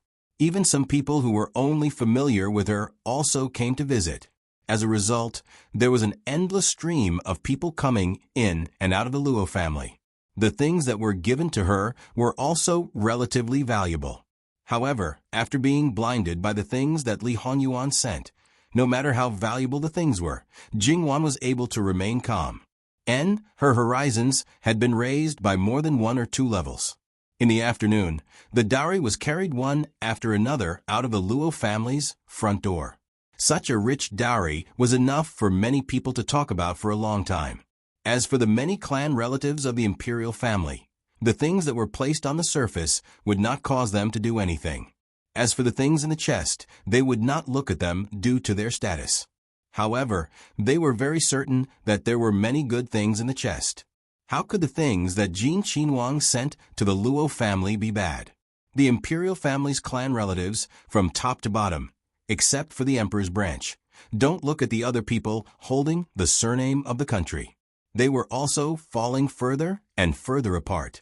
Their titles fell one by one until they were just ordinary people.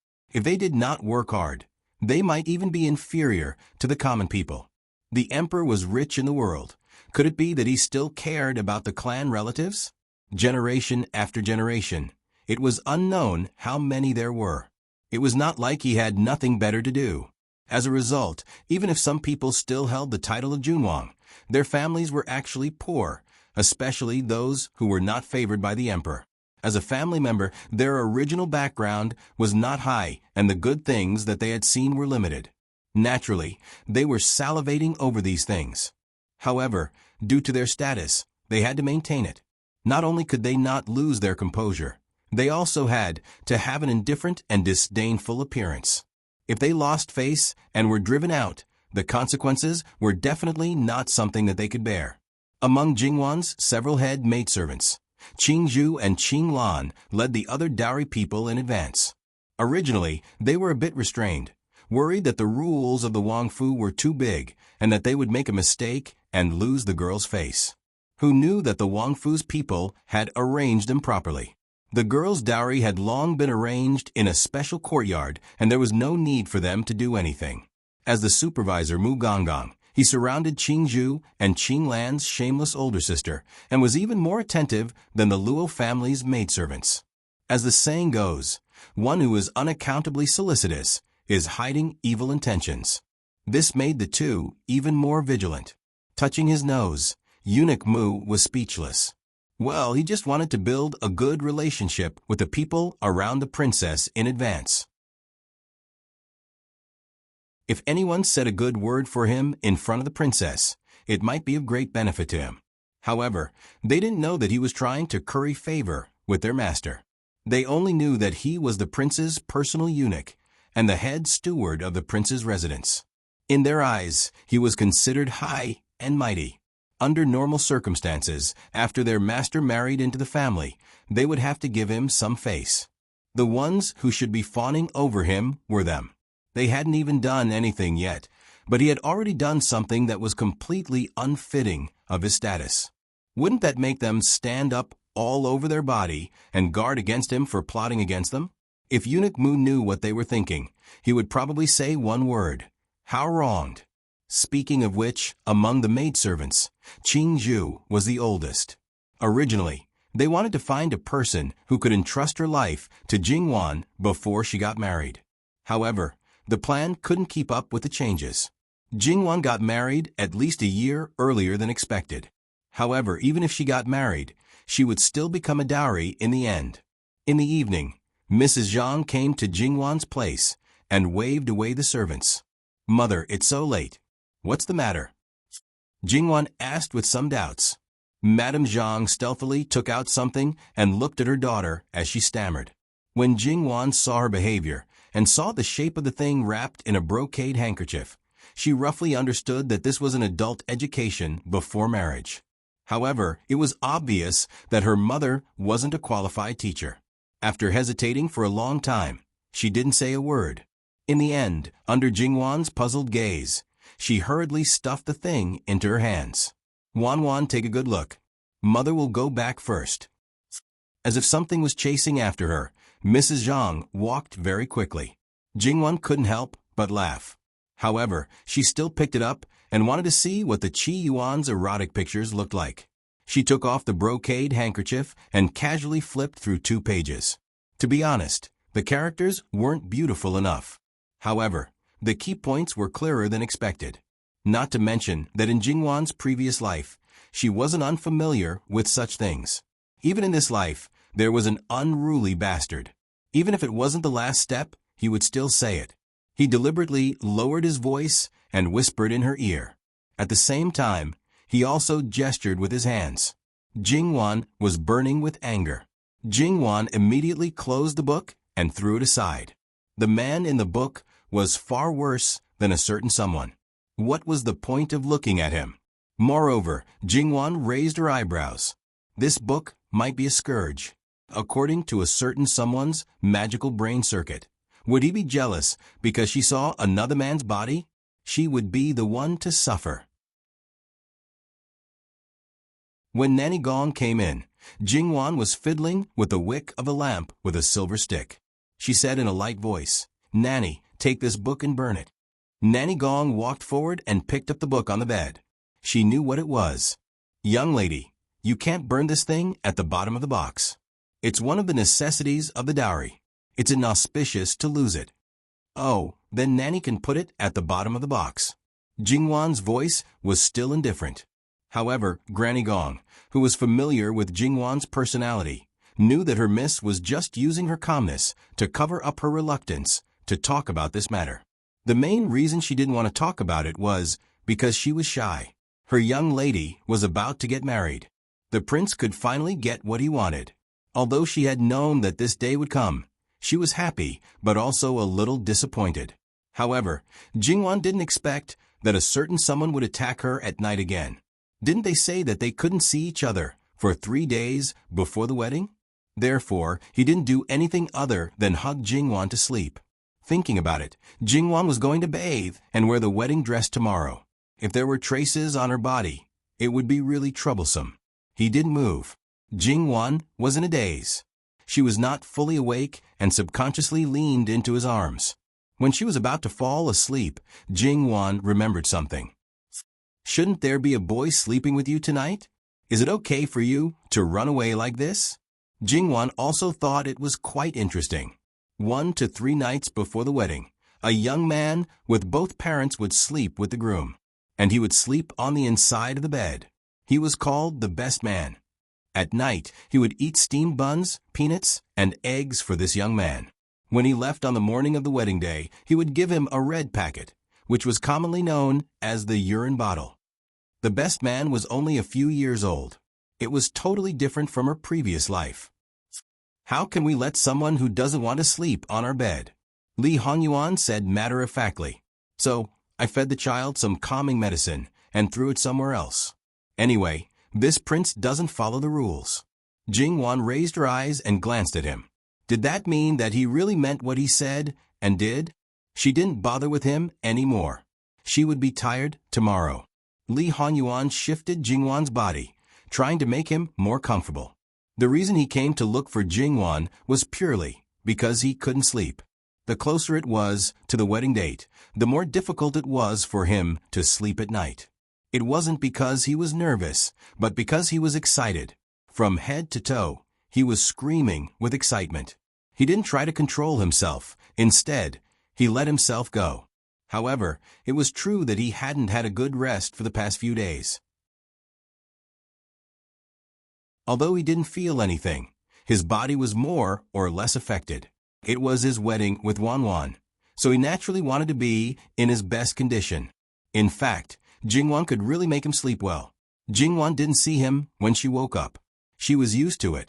In the future, that bastard could hug her and sleep for as long as he wanted. He didn't need to worry about anyone bumping into him. Jingwan didn't know what that bastard was feeling.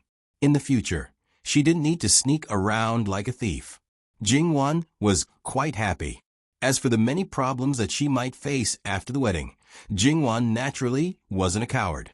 She would do whatever she needed to do. Today, Jingwan couldn't do morning exercises. Many people came to her place early in the morning. Madame Quan Fu, the matron of honor, and many maids. She was very busy from the beginning, but she was busy but not disorderly. However, Jingwan was tormented to the point that she felt a little pitiful. She had to bathe a total of 3 times, use all kinds of flower petals and aromatherapy, and then do a full body care. Even though she was used to Nanny Gong's daily care, Jingwan still felt tormented and silently sympathized with other women. However, Jingwan did not know that not every bride was like this. It was because the person she was marrying was of noble birth that it was so cumbersome. In the end, it was because of the disaster brought by the other party's identity. Just like those concubines, they had to work hard to please the bride. Their purpose was the same. They had to be beautiful from head to toe. They had to be so beautiful that they could stand out from the horizon. They had to strive to charm the groom and then strive for a perfect wedding night. This was the sinister intention of everyone. Just this alone took 2 to 4 hours. And this was because Jingwan's foundation was very good. After the bath, Jingwan was finally allowed to eat something. That was the real cat food. Jingwan pitifully wanted to eat more, but was sternly refused. At the thought of being hungry until the night, Jingwan felt uncomfortable. It was a marriage between two people. But why could that bastard eat and drink without any scruples while she was hungry? Jingwan inexplicably felt a little resentful. More and more people gathered in the room. Jingwan's hair was loosely tied behind her head. Madame Quan Fu began to twist the noodles for her. She smeared pearl powder on the face evenly. Ordinary people seemed to use flour. After that, Madame Quan Fu twisted the 5-colored thread into a thread. Then, with the help of another woman, she tightened the rope and got busy. Even if Jingwan's face had few hairs, it didn't mean that there were none. When Zhou Shuang got married, Madame Quan Fu could just let her go. Because there were few hairs, Madame Quan Fu was more serious and careful. It seemed that if she couldn't twist more hairs, she couldn't show off her twisting skills. It was obviously painful, but she had to endure the pain and stay motionless like a mountain. Raise a pair of chopsticks. Nobility descends from the sky. Get rid of filth and seek auspiciousness. 100 years of peace. First, clean the forehead. One won't be hungry when married. One won't be afraid of labor. Filial piety will be loved. Second, clean the eyes. Dispel disasters and solve difficulties. Husband and wife will hold hands until their hair turns white. Third, clean the nose, protect the family, and ensure peace. Early birth of a son, husband and wife will be harmonious. Fourth, clean the mouth. Speaking is auspicious. Go on the sedan chair to the in-laws' house. Happy reunion tonight. Fifth, clean the face. Sparkling and translucent jade like muscles, pure and white. Good girl. I will bestow you riches and honor for 10,000 years. In order to divert her attention, Jingwan carefully listened to Madame Quan Fu's words. They were all auspicious words. After twisting the noodles and cleaning her face, Jingwan's face turned red, but there were no other changes. Thinking about it, it was delicate and smooth. Many people praise Jingwan's skin. Sister's skin is good. Jin Qinhuang should love it too much to part with it. Jingwan was embarrassed and unable to show her face, causing others to cover their mouths and giggle. Jingwan let people give red envelopes. That's right, today, all the things that were done for her must be given red envelopes. The bathing gift, the twisting of the noodles, the combing of the hair, the dressing of the clothes. Don't ask for too many Afterwards, Madame Quan Fu began to comb Jingwan's hair. Comb to the hair, no need to worry about riches and honor. Comb to the hair, no illness and no worry. Comb to the hair, many children and long life. Comb to the tail, raise the case to the eyebrows. Comb to the tail, fly side by side. Comb to the tail 3 times, tie the heart with the heart forever. Every stroke of the comb was gentle, from the roots to the ends of the hair. It was slow, with a rhythm and rhythm. The things in the congratulatory speech were probably the lifelong pursuit of many women. But no matter how well it was said, how many people could achieve it? For Jingwan, other things could be had, but the point of many children, according to her, 1 outstanding child was enough. However, the world paid attention to many children and many blessings. Daughters were not considered as children, so probably no one would allow her to have only 1 child. Afterwards, Jingwan's hair was completely combed for the first time. To a certain extent, it already belonged to a woman's bun. Jingwan rarely put on makeup. In fact, she didn't care much about her makeup. After all, today's makeup was mainly for her newlywed husband to see. How she looked, how could that bastard not know? But the final effect was somewhat beyond Jingwan's expectations. This seemed to be the handiwork of the people around her, and their handiwork was not hers at the beginning. This should have been prepared in advance. Afterwards, Jingwan went to the inner room to change clothes. When she came out, the people in the room were all amazed. https://www.bicken.com/11/11807/6653340. HTML chapter error. Click here to report. No registration required. We will deal with it as soon as possible. After reporting, please wait patiently and refresh the page. Please remember the domain name of this book, www.bicken.com, Bikuga mobile reading website, mbicken.com.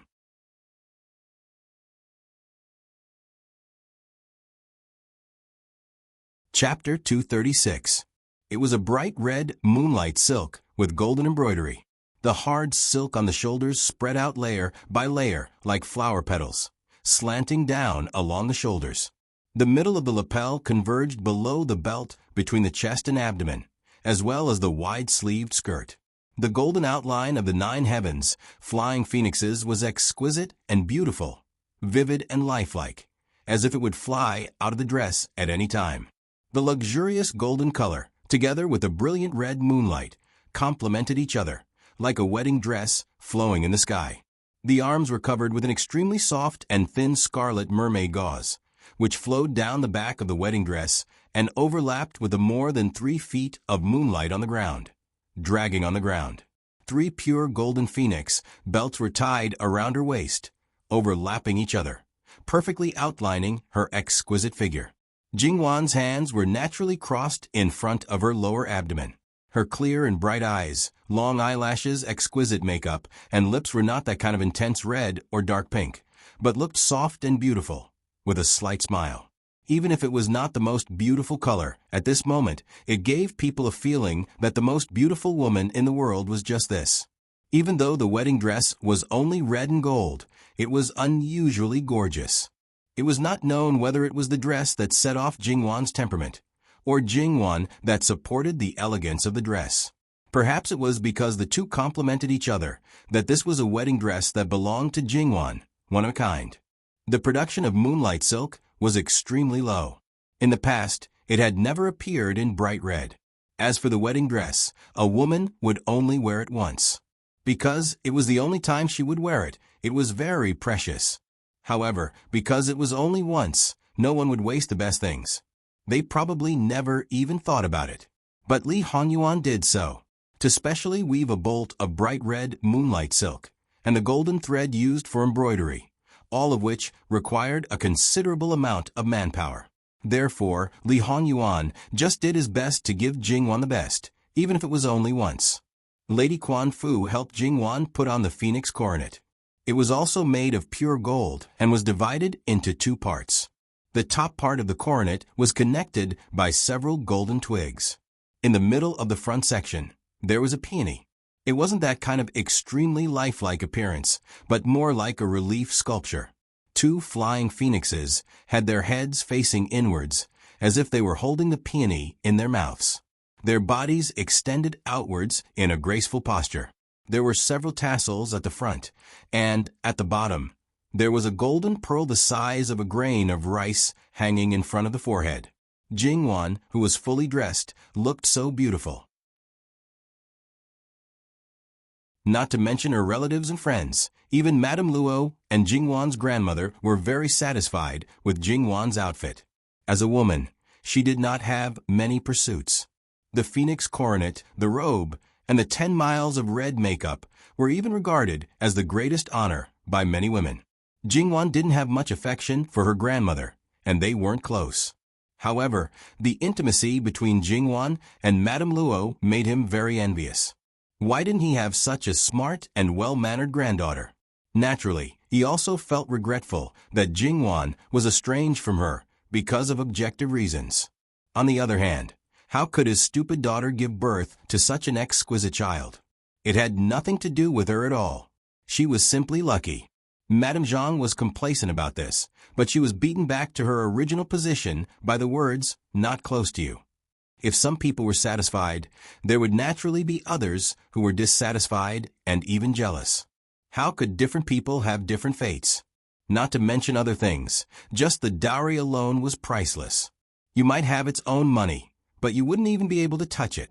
The sound of gongs, drums, and firecrackers also announced the arrival of the bridal sedan. The Luo family's half-closed door was blocking the sedan door. It would only open after enough red packets were stuffed in. The bridal sedan was stopped with the door facing outwards. The child holding the sedan came down from the sedan. Then, Madame Wang held a burning red candle in one hand and a mirror in the other. She began to search the sedan. She shone the light into the sedan to expel the ghosts hidden in the sedan to avoid bad luck. In order to escort the bride, Li Honyuan had found almost half of the young talents in the capital. They were capable of both civil and martial arts. They could climb up a volcano 80 li long, and also dive into a sea of fire 800 li long. At this moment, the Luo family had not yet begun to block the door, but a few make-up, hastening poems had already been read out. The Luo family's people blocking the door were caught off guard. Were they going to be led by the nose by the other party? This was absolutely intolerable. They were the ones blocking the door, so they should be the ones to set the rules. One had to know that there were definitely a lot of people blocking the Luo family's door, and they were all of high quality. Not only did the Luo family's young masters call their friends, but there was also Luo Shangshu. In order to make things difficult for the pig, who had stolen their family's fresh jade cabbage, they had secretly invited helpers. As a result, these two groups of people were simply at odds with each other. If the surrounding lively atmosphere was disregarded, this was simply an exceptionally top-notch literary battle feast. Li Hongyuan was wearing a bright red wedding dress, which was naturally of the same origin as Jingwan's clothes. Speaking of which, the world had never seen him in red. In fact, the most handsome man was indeed the most handsome man. Even if he was wearing red, it was still not a problem. The collar was quite similar to Jingwan's clothes, but the hard silk was spread out parallel to the shoulders. The clothes were embroidered with auspicious clouds and golden dragons, and the waist belt was like a golden dragon. The purple gold crown on his head was replaced with a red jade crown, and it was also inlaid with a huge golden pearl. He was tall and straight and extraordinarily handsome. Because it was a joyous occasion, Li Hongyuan's rare patience was not bad. However, there was also a limit to this, because some people were too engrossed in the battle and were too excited, as if they had forgotten what the occasion was. Li Hongyuan stepped forward and stood between the two groups of people. The original battle of words came to an abrupt end. They looked at each other, and some people even became timid and quietly retreated a few steps, reflecting on whether they had gone too far just now. Speaking of which, to stop the living king of hell from getting married, did they want to die, or did they want to die? However, on a day like today, he shouldn't hold a grudge, right? And the people who helped Li Hongyuan escort the bride looked at each other in dismay. Well, they had worked so hard just now, but in the end, it wasn't as useful as this one who stepped forward.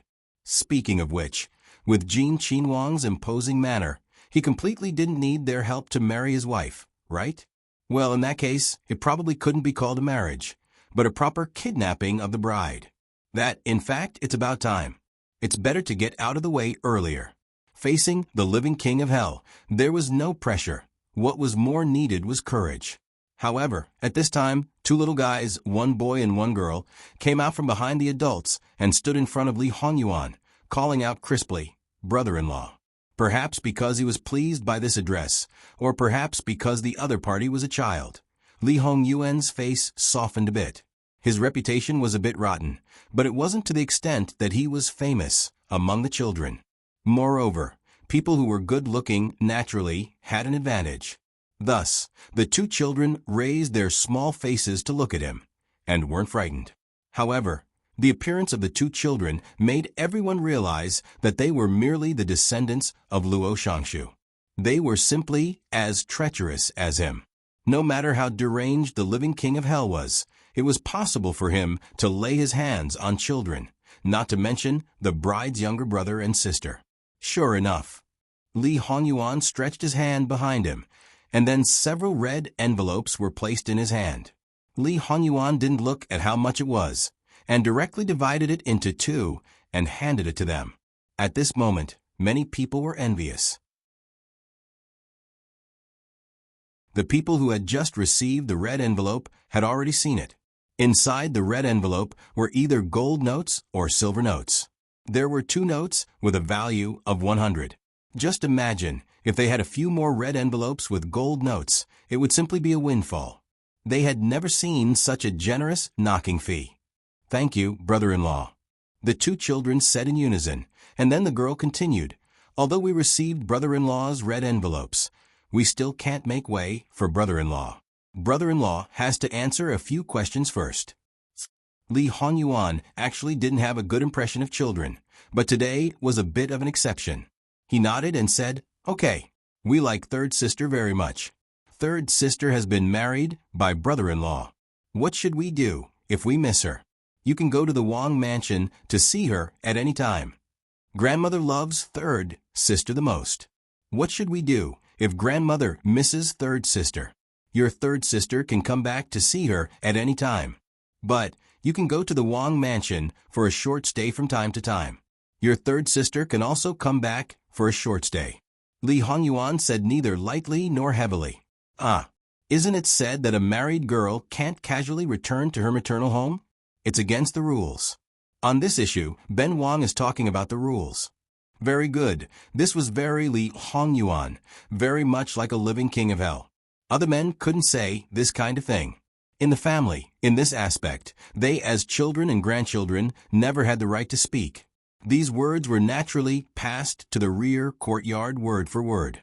Many people teased Jingwan with good intentions. Jingwan sat on the bed and smiled without saying a word.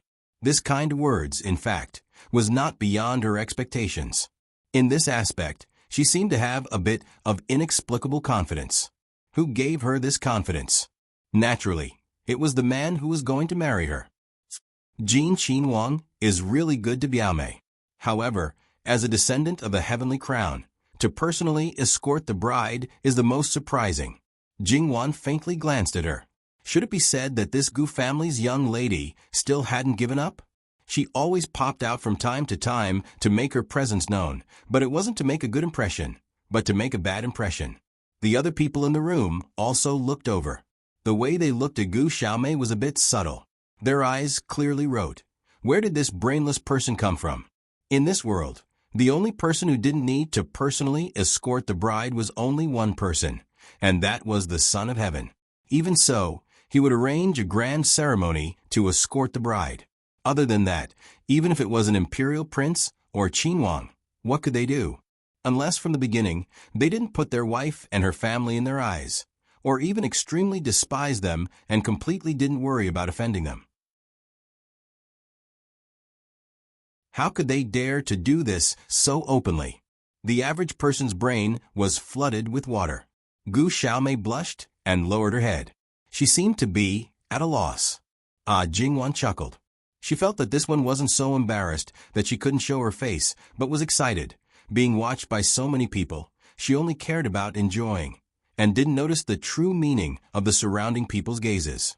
"Qiao Qiao, you helped me block the door last time. Hurry up and go block the door for Jingwan, a male phoenix seeking a female phoenix." Yuan Qiao Qiao was stunned at first. She didn't know how the fire had spread to her head, but then she understood. She put her hands on her waist and said very straightforwardly, "I'm not going." How desperate would she be to block the living king of hell? A male phoenix seeking a female phoenix? The others covered their mouths and laughed. However, after a while, the sound of a zither came from outside. It wasn't a male phoenix seeking a female phoenix, and it wasn't even a song they were familiar with. However, although there was a sentimental and melancholic sound, there was something else. It was domineering, irresistible, and directly hit people's hearts. Jingwan was in a daze. Perhaps it was because the zither music was specially played for her. Even if the zither music expressed a relatively illusory mood, she and Li Hongyuan were like Zhong Ziqi and Boya. He could give her a piece of the sky, give her everything she wanted, and the only requirement was that she didn't leave him. Do you know what kind of promise you are giving? I didn't think that Jin Qinwang's zither skills would have such attainments. That's right, he's not a nobody. That young woman quickly shut her mouth and carefully glanced at Jingwan. Are you sure it's Jin Qinwang playing the zither? After all, as a native of the capital, she had never heard that Jin Qinwang was good at the zither. However, Jingwan's servant girl very cleverly went out to take a look, and then came in with a smile. Obviously, from her expression, she knew that it was Jin Qinwang playing the zither. Moreover, it was definitely him who wanted to play the zither, and others didn't dare to mention it. What was this? Jingwan swept a glance. She also hadn't heard a certain person play the zither before, but she wasn't surprised. However, Seeing that almost all of them had an expression of 3 views have been refreshed, it was quite amusing. Miss, the time has come. Thus, the bridal veil embroidered with southern beads covered her beautiful face. Jingwan bid farewell to her parents, thanking them for the grace of raising her. This time, Zhang Shi was truly choked with sobs, sobbing and choking as she exhorted. Jingwan felt that she was actually a cold-hearted person. She just quietly listened, and was even a little glad that her face was covered, otherwise, she might not be able to continue pretending.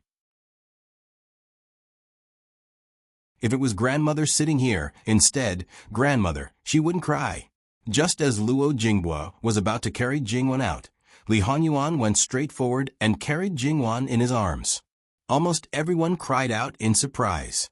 Jingwan was also a little startled, and the veil almost slipped off. Jingwan hurriedly put one hand around Li Hongyuan's neck, and one hand pressed down on the veil. If the veil fell off now, it would be inauspicious. Jingwan was about to open her mouth to say something, but then she remembered that she couldn't speak right now, so she kept silent. The most dumbfounded was probably Luo Jingbo. Wang Yi, this is against the rules. Ben Wang is the rules. Wan was served by a group of women all day long and taken advantage of, but that was because she couldn't do anything. She couldn't do everything herself, but other men were definitely not allowed to touch her. Don't mention brothers, even Lao Zi was not allowed. What he said was the rules, he was the rules. Alright, Jin Qinhuang, who was in his overbearing king of hell mode, didn't need to say anything. Along the way, seeing Jin Qinhuang carrying the bride out, everyone was stunned. Li Hongyuan's every step was very steady, so Jingwan was at ease to let him carry her. The other party didn't abide by the rules, but she wasn't a person who was bound by rules and regulations. The door of a sedan was opened, and Li Hongyuan carried her inside. There's food behind the seat, Wan, eat a bit to fill your stomach. Under the veil, Jingwan's eyes were slightly bright. She had to say, Li Hongyuan's thoughtfulness made her happy. Raise the sedan, all the personnel were in place. The sound of gongs and drums filled the sky, and firecrackers sounded again. Although it wasn't moonlight silk, it was still a first-class colored silk. The 2 sides were embroidered with red phoenixes facing the sun, while the front was a picture of 100 children. The top of the sedan was unusually gorgeous. Not to mention the carved cornices, inlaid with gold and decorated with gems, the surrounding golden tassels, and densely strung with pearls of various colors, all showed that it took a lot of manpower. After sitting in the sedan, the buttocks couldn't move casually. It had to be safe and steady. Jingwan turned around and found something behind the sedan. Not only were there several kinds of snacks the size of fingertips, there were also small pieces of fruit. She couldn't drink water, but this was a good substitute. Jingwan used a skewer and unceremoniously ate it. Her miserably hungry stomach finally didn't feel so uncomfortable. For people who ate 3 meals on time every day and had a lot of portions, being hungry was definitely torture. Gong Mama also followed the sedan. Her hearing was good, so she heard the slight chewing sound, but she wasn't surprised. Speaking of which, it wasn't that they didn't prepare food for her, but there were too many people, so there wasn't a chance to give it to her. The servant girls were still anxious, distressed that their family's miss would continue to be hungry. Gong Mama was very calm. Sure enough, it was as expected. For Wang Ye to be able to do this, it was indeed very rare. She only hoped that he could keep it up. The husband and wife would grow old together, and the imperial Gui Fei Nyang would also be happy in the underworld. Setting out from the Luo family, they didn't go directly to Jin Qinhuang Fu, but circled around the capital. Along the way, it was bustling with noise and excitement, and Jin Qinhuang was rich and overbearing. Wherever the wedding procession passed, there would be people waving all kinds of nuts, as well as a lot of copper coins. Because there were enough people along the way to maintain order, naturally, there wouldn't be any crazy robberies or injuries. Instead, because of the benefits, it made the common people send their blessings from the bottom of their hearts. Even if they had originally placed bets on how long it would take for Jingwan to have an accident after their engagement, no one mentioned it again. As a result, this festive atmosphere was naturally pushed to the extreme. Li Honyuan actually didn't expect this result. His original purpose was that he was overjoyed today and was in a good mood, so he distributed some wealth to increase the festive atmosphere. If possible, he wanted to accumulate some good fortune for his wife. But now, the result made people very happy. Jin Qinhuang, who usually had a paralyzed face to outsiders, couldn't help but hang a faint smile on his face, making the young and old wives and young ladies who saw him blush and their hearts beat faster, becoming infatuated. But this kind of atmosphere didn't continue. The wedding procession suddenly stopped. Jing Wan was very surprised. Even if they went straight to Jin Qinhuang Fu, they still hadn't arrived yet. Young lady, someone is blocking the sedan chair. Gong Momo leaned outside and said. Jing Wan was astonished. The living king of hell was escorting the bride, yet dared to block the sedan chair. They were probably true warriors. However, what was the purpose of the person blocking the sedan chair? Generally speaking, there were only two reasons for blocking the sedan chair. First, there were people who didn't see the marriage pleasing to the eye and wanted to do something. Second, the married young lady was a good girl sought by hundreds of families. Naturally, they wanted to give a bit of color to see to the person who was going to marry her. It was a test for the groom and also to support the bride. Li Honyuan tightened the reins in his hands. The horse under him was well behaved. Looking at the more than 100 people blocking the sedan chair, his eyes slightly narrowed. The onlookers were sweating for them. Why couldn't they think things through? If by any chance they angered this person, suffering some physical pain was a small matter. If they weren't careful, their future would be ruined, no matter what the reason was. For Jin Qinhuang, it was a kind of humiliation. In fact, they thought too much. Li Honyuan wasn't angry. Looking at the person in the lead, he had already guessed the purpose of these people. Raising his hand, the sound of gongs and drums disappeared in an instant. The entire street, with so many people, seemed very quiet. What do you want? Li Honyuan opened his mouth and said, Huh. He actually didn't flip out. Oh, Jin Qinhuang had been engaged 8 times. It wasn't easy for him to wait for this marriage. He probably didn't want to see blood. Otherwise, how unlucky. There was a phrase called settling accounts after autumn. One of the men took a breath and stepped forward. This official Xie Renhui greets Wang Ye. This official and the other 10 people received Luo San Gunyang's kindness in the past and have never been able to repay it. Today is her big day. We only hope that she will marry a good man and live a prosperous life. Today, we want to use our humble strength to test Wang Ye. Wang Ye is a noble descendant of the heavens and is incomparably honorable. However, if there is any offense after today, we are willing to accept punishment. Only, except for the 10 of us, the rest were invited. We ask Wang Ye, compete in drinking wine. Li Honyuan waved his hand to interrupt him. He looked at the table at the side, the brush, ink, paper, and inkstone on it, as well as the small bottles of wine. Yes, Wang Ye, please enlighten us. Li Honyuan nodded. You are supporting Ben Wang's Wang Fei. Ben Wang naturally has to give her some face. He directly dismounted. Probably no one thought that Jin Qinhuang would agree. Knowing what the result would be, he still resolutely accepted. Just based on this point, Jin Qinhuang was a true man. However, if he didn't agree, it would probably be even more humiliating. However, these people clearly knew that Jin Qinhuang couldn't be offended, yet they still did this. They were indeed affectionate and righteous. Everyone was discussing animatedly. Although their voices weren't loud, because there were so many people, it was a bit noisy. They were directly targeting the bridegroom. There was no reason for anyone to ask for help. Xie Renhui was the first to take out the couplet he had already written. The custom of blocking the sedan chair. If it involved knowledge, it would all be displayed. Li Honyuan glanced at it. Should it be said that these people really cared about his face? Li Honyuan picked up a small jar of wine. One hand was enough to hold it. The word double happiness was pasted on it. Uncorking the bottle, He raised his head and fiercely gulped down 2 mouthfuls.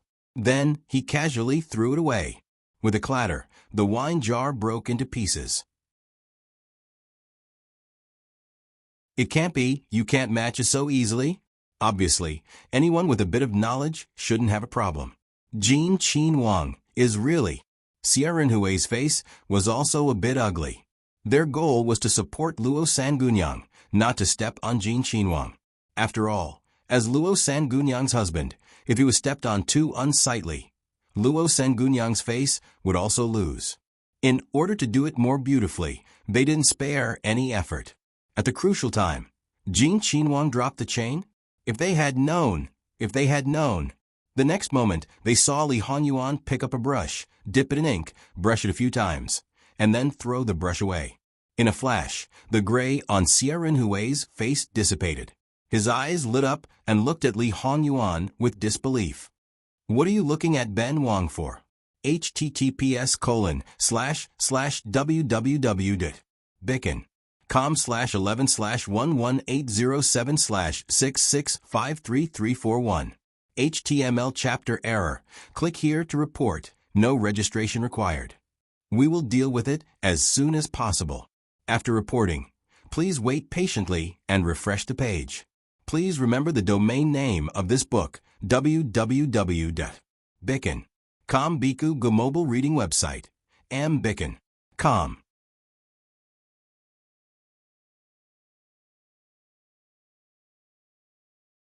Chapter 237. What are you looking at Ben Wang for? Li Honyuan lightly glanced at him.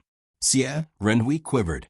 Should he say that he was truly worthy of being called the living king of hell?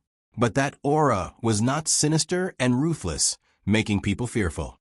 It was clearly the Emperor of the 9 and 5. His accumulated power was deep, not angry, but awe-inspiring. It made people feel that even looking at him was blasphemy, a great disrespect. Xie Renhui lowered his eyes and suppressed the surging emotions in his heart. His gaze once again fell on the second half of the couplet given by Jin Qin Wang. Not to mention that the second half of the couplet was neatly written and had a profound meaning, surpassing the ordinary first half of the couplet by countless times. Just based on the handwriting, there were already very few people who could match it. Xie Renhui suddenly felt a little worried. Since it had been hidden for so long, now that it was revealed, wouldn't it be? However, since Jin Qin Wang dared to do this, he must have his own considerations. Xie Renhui picked up the second half and showed it to the others. The voices that were originally discussing spiritedly, in that instant, returned to dead silence. Especially those who were full of contempt for Li Honyuan. It was as if a fishbone was stuck in their throats. Their expressions were exceptionally splendid. This was the second half of the couplet given by Jin Qin Wang. This was Jin Qin Wang's handwriting. If this was called worthless, then what about them? It was fake, right? Perhaps they had already colluded beforehand. Another couplet. Li Honyuan did the same thing. He drank a jar of wine and couplet after couplet. His posture was incomparably carefree and unrestrained, with an indescribable forthrightness. The people who were watching the show became even quieter. More than 100 people meant more than 100 couplets. If they could not match, they would be punished with drinking. Li Honyuan drank the wine, and the couplet was correct. Gradually, the prepared first half of the couplet was no longer followed, but chosen from the back. So much so that after looking at each other, many people stepped out and rewrote the couplet. The first half of the couplet was too shallow. Compared to Jin Qin Wang's second half, it was really shameful. Since Jin Qin Wang had this kind of literary talent, then why not turn this fake test into a real test? Even if it was still considered fake, then what about that handwriting? Was it something that could be practiced in 1 day or 2 days, 1 month or 2 months, 1 year or 2 years? Others might misunderstand. But would the people who participated in stopping the sedan chair not know whether it was fake or not? After today, at least these people would treat Li Honyuan differently. There were more and more couplets. Li Honyuan personally added a festive touch to his and Jingwan's wedding. The floor was littered with broken wine jars, and the fragrance of wine soared into the sky. It was the so-called peace and prosperity. Whether it was talent or wine, it showed that he cared about the bride. Just as Li Honyuan himself said, he also wanted to win some face for his Wangfei. When a person who wasn't favored at all showed his outstanding side just for his wife, the face he was showing was extraordinarily big. And the initial silence also turned into an uproar. Especially the people who sent her off later, they felt that they had more face. It must be known that because the elders couldn't send her off, the ones who sent her off were either Jingwan's brothers or sisters, or people of the same generation who had a good relationship with her. To be honest, at the very beginning, they all felt that marrying Jin Qinhuang was no different than jumping into a fire pit. But for those who were close to Jingwan, no one thought that Li Honyuan was worthy of Jingwan. Even Luo Shangshu and old Madame Luo, who knew the truth from the beginning, changed their views a little after Jin Qinhuang's actions, but it was still far from enough. Jingwan sat in the sedan chair, and the food she ate had already been placed back in the distance. Although she couldn't see the situation outside, but many of the couplets had been read out by people. Especially toward the end, some people even wrote out the absolute in the past, and Li Hongyuan's answer also made people clap their hands in praise. Even more, Gong Mama told her one by one outside. From the very beginning of her contact with Li Honyuan, she knew that this man's reputation as a womanizer aside in other aspects, he was absolutely not that terrible to look at. She knew that he was hiding his strength, and also knew that he had ambitions. Moreover, he didn't hide it in front of her. She even believed that after marriage, she would know more and more. Now that he exposed some of it, in terms of talent, the person sitting in that position didn't need to be outstanding. But now that he was a prince, if he operated properly, he could attract some people to work for him. Since he dared to expose it, he naturally had no fear. However, today's matter shouldn't be within the scope of the plan. Even if she believed in him, she still couldn't help but worry. This kind of emotion was hard to control. And now that he drank so much wine, even if he didn't collapse from drinking, it wasn't good for the body. Jingwan knocked on the bedside. Nanny Gong opened the curtains a little and asked, "Miss, is something the matter? It's inconvenient for Miss to speak now. How about writing it on Newbie's hand?" Jingwan nodded, the veil on her head swaying. Reaching out, she wrote on Gong Mama's hand, "Once upon a time, I obtained a couplet and brought it to Wangya, to be admired by everyone. Smoke locks the willow pond." Gong Mama's talent wasn't that great, but she could still see the subtlety of this couplet. Gong Mama walked to Jin Qinhuang's side, and at this time, Li Honyuan had already finished writing the last couplet. Wang Ye, even if Li Honyuan didn't get drunk after 1,000 cups, but that small jar after small jar, there were hundreds of jars. Each jar probably only drank a little less than half, and now he was a bit dizzy. Fortunately, these people were also worried that Li Honyuan would get drunk and didn't prepare too much. "What's the matter?" As he spoke, he carelessly wiped the corners of his mouth and the excess wine on his body with a handkerchief. TSK. It seemed that he had to change into a set of wedding clothes before the wedding ceremony. Originally, because there was a toast at the banquet, he prepared 2 more sets of clothes. Granny Gong repeated Jingwan's words to her. "Smoke locks the willow pond?" Li Honyuan repeated it in a whisper, and then picked up the brush to write. Probably because he was a bit drunk, his writing became more wild. Metal, wood, water, fire, earth. The artistic conception is absolute. Great kindness. I'll leave it to you. Pass on Ben Wang's words. Whoever can match it absolutely will be rewarded 10,000 taels. Li Honyuan threw down the brush, turned around, and leisurely returned. He mounted the horse, his posture still ramrod straight. The people blocking the sedan naturally, hurriedly gave way. There were still people immersed in the first half of the couplet, carefully deliberating to match the second half. When they were pulled by the people beside them, they also hurriedly walked to the side. Li Honyuan cupped his hands towards them from the horseback. Everyone might as well come to the Wangfu to drink a cup of wedding wine. Many thanks to Wangya. Many people hurriedly said excitedly. For the Wangfu's wedding banquet, unless they were closely related, With their status, most people didn't have the qualifications to enter and sit. Speaking of which, even after staying for so long, Jingwan's sedan still hadn't been lowered. Fortunately, the people carrying the sedan were all strong and strong. They carried the sedan and stood in the same place, not moving at all. So when they started to walk again, they didn't lift the sedan. Jingwan only thought of this in hindsight. Thinking about it, these people must have practiced martial arts and were strong and healthy. After this incident, there naturally wouldn't be any more unnecessary incidents later on. However, Jin Qinhuang's 1 against 100-second half would certainly spread out in a very short period of time. And many people were delighted to see it. Knowing the value of those words, they secretly put them away. These were the first calligraphy treasures that Jin Qinhuang spread out. Approaching Jin Qinhuang's fu, they heard the joyous sound of drums. The Wang Fu also sounded like gongs and drums and firecrackers wantonly. After stopping the sedan and opening the door, a 5- or 6-year-old girl dressed up came out of the sedan to welcome the bride.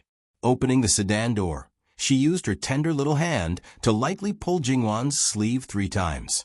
Only then did Jingwan come out of the sedan and step on the red carpet. Supported by the matron of honor, she stood on the right side of the Wang Fu's main gate. It was reasonable to say that in the process of Jingwan getting out of the sedan, Li Hongyuan should have entered the door to hide his shame, and then let a small servant invite him out. But a certain person didn't follow the rules and directly stood on the left side of Jingwan. The master of ceremony vigorously gave Li Hongyuan a meaningful glance, but unfortunately, his eyes were almost twitching. Jin Qinhuang also didn't understand his meaning. The others also looked anxiously, but the result was that the living king of hell expressed impatience.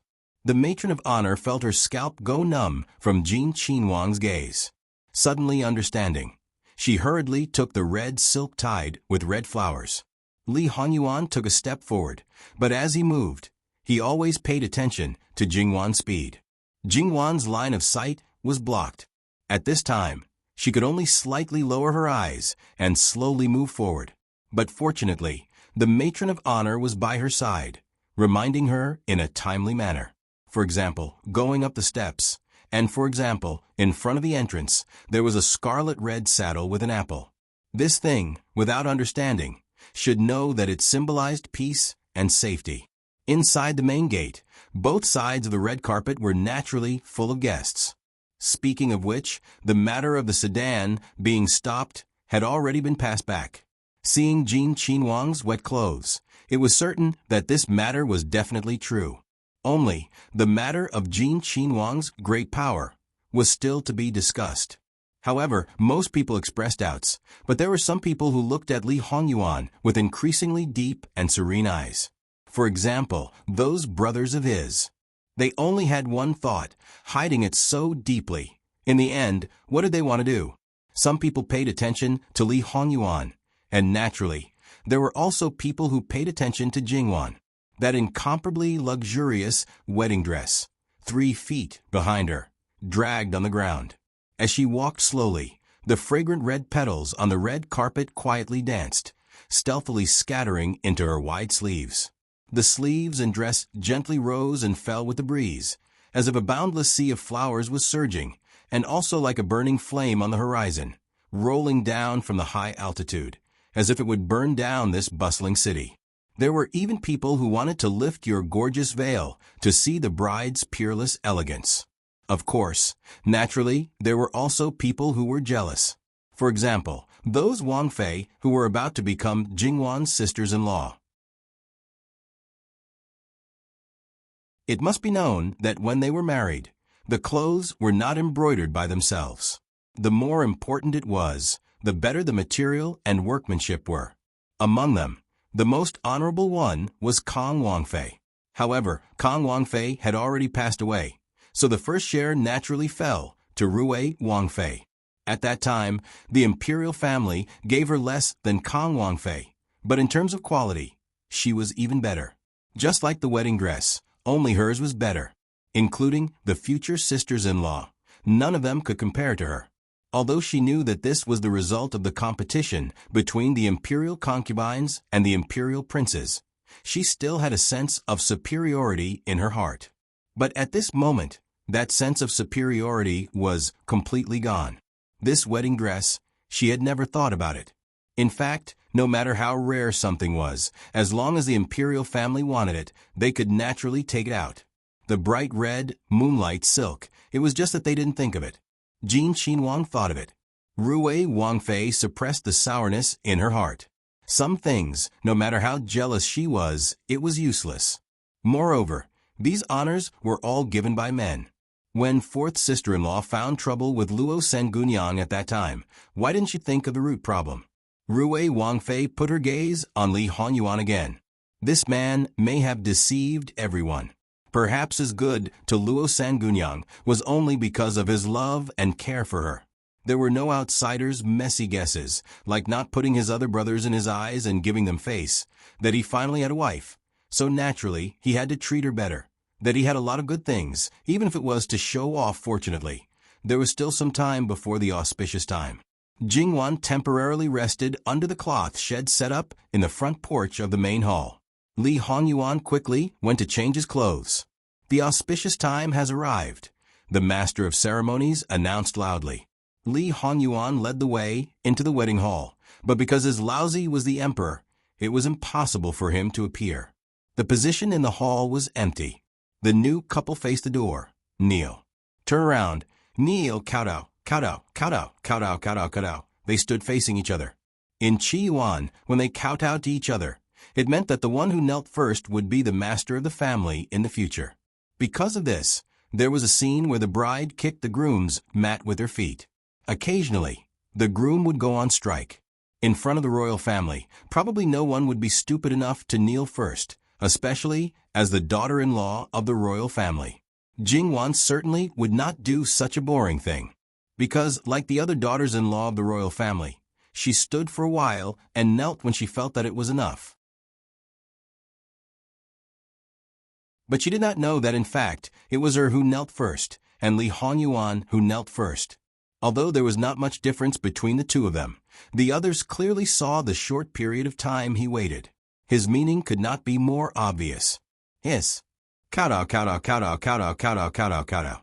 Send them to the bridal chamber. https://www.bicken.com/11/11807/6653343. HTML. Please click here to report. No registration required. We will deal with it as soon as possible. After reporting, please wait patiently and refresh the page. Please remember the domain name of this book, www.bicken.com, Bikuga mobile reading website, mbicken.com.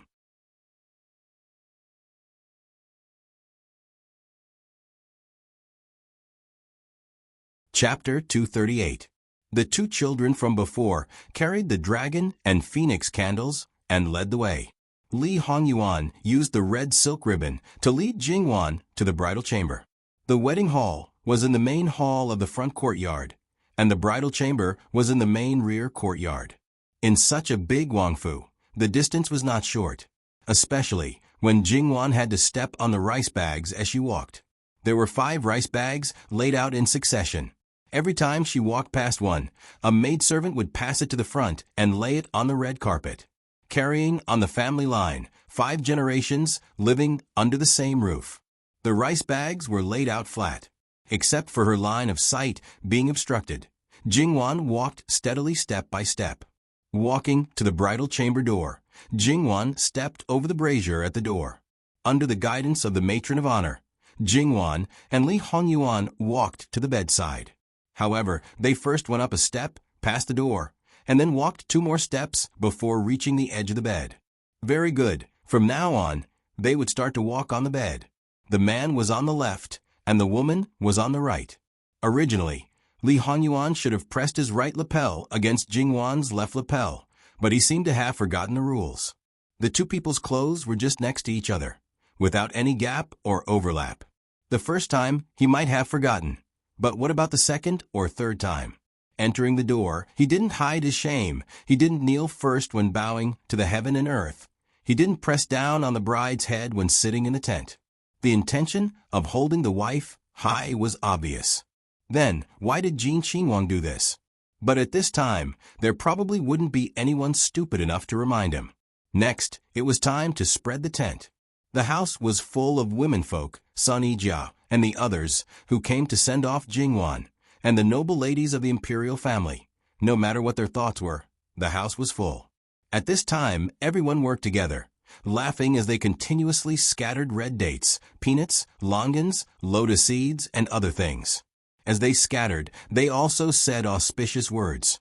Everywhere in the house, on the bed, and naturally on Jingwan's body. It must be said that these things, if they used a bit of strength, it would be quite painful when they hit the body. However, with the living king of hell watching from aside, even if his expression was calm, he was completely a quiet and beautiful man. But every time someone threw something at Jingwan, his line of sight would always look at the person who did it. They always felt that with that one glance, his eyes would become deep and serene, as if he wanted to remember you. And then... So they would always stiffen and subconsciously reduce their strength or simply turn around and scatter it to other places. In the end, in Jingwan's arms, there were only a few things, which made some people couldn't help but think of the time when they got married. They almost buried themselves. Not only that, it was also unbearably painful. After all, there were some people who maliciously wanted to tease others. This was the difference, Or they could use, the bride didn't receive as many blessings as they did to balance their minds. As for their real thoughts, probably only they themselves knew. After setting up the curtain, the matron of honor brought the wedding scale. Li Hongyuan stood up, took the scale, and gently lifted the veil on Jingwan's head. Jingwan slightly raised her head, and Li Hongyuan's eyes became extraordinarily gentle and affectionate. It was obviously not the first time that she had seen his eyes like this, and compared with the other newlyweds, they could not be more familiar with each other. But inexplicably, she had the illusion that it had been 10,000 years.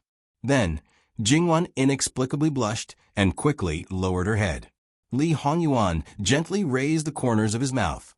Today, Wanwan was extraordinarily beautiful. She rarely wore red, but she did not know that when she wore it, she was so delicate and beautiful, which made his heart itch. He even wanted to directly drive everyone out and bring forward their wedding night.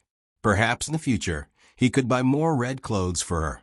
The groom is dumbfounded by the bride, right? But the bride is really beautiful.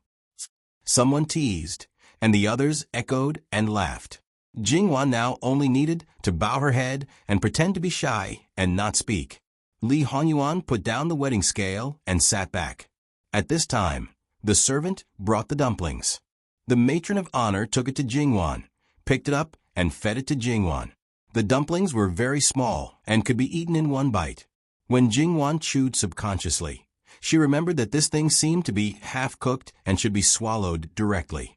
But after chewing, Jingwan found that it was fully cooked. She glanced at Li Hongyuan from the corner of her eyes. He was also looking at Jingwan quietly. "Do you want to give birth?" The matron of honor asked with a smile.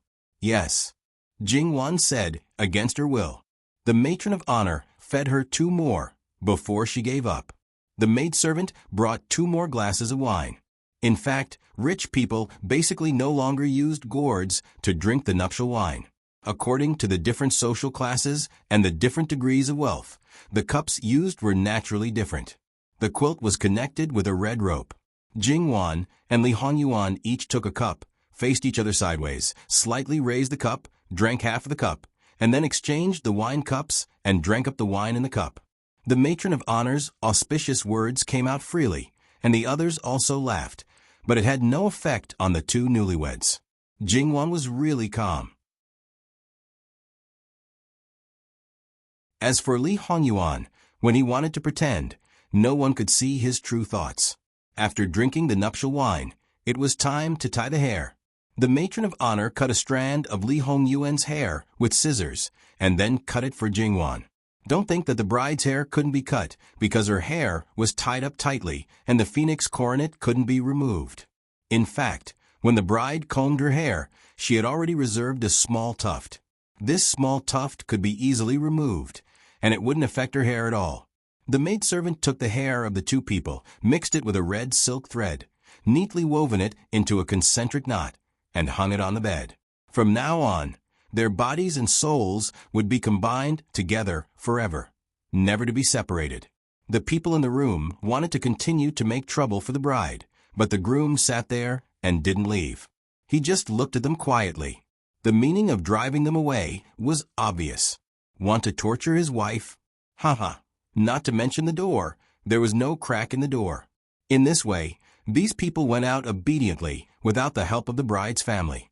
Therefore, the reputation of the living king of hell was very useful in many cases. If it wasn't for him, in the face of these imperial ladies, the bride's family really couldn't drive them away. If they encountered some excessive ones, the bride may be wronged. Without comparison, it was difficult to distinguish good from bad. Jingwan's sisters-in-law, which one of them hadn't been disturbed. Although it wasn't excessive, none of them were protected by their new husbands. In their view, this was a very normal thing. But now, they inexplicably felt very wronged. However, when they saw the 4 maidservants, their hearts were balanced. The people who didn't want to work had all left. Li Hongyuan reached out to hold Jingwan and kissed her. Jingwan hurriedly reached out to stop him. But how could she stop him? Li Hongyuan kissed her fiercely for a while before letting go. Jingwan's lips were basically eaten up by him, but he still licked his lips and stared at Jingwan. His eyes really wanted to swallow her alive. Jingwan swallowed her saliva and moved back. Speaking of which, this man was also very charming. He actually used the beauty trap on her. It was too unkind. Now that they were officially husband and wife, being teased like this, Jingwan was afraid that she couldn't control herself and directly pounced on him. Your Highness should go out. Huh? Li Hongyuan chuckled. Wanwan, don't worry. I've waited for so long. It's not like I can't wait until nighttime.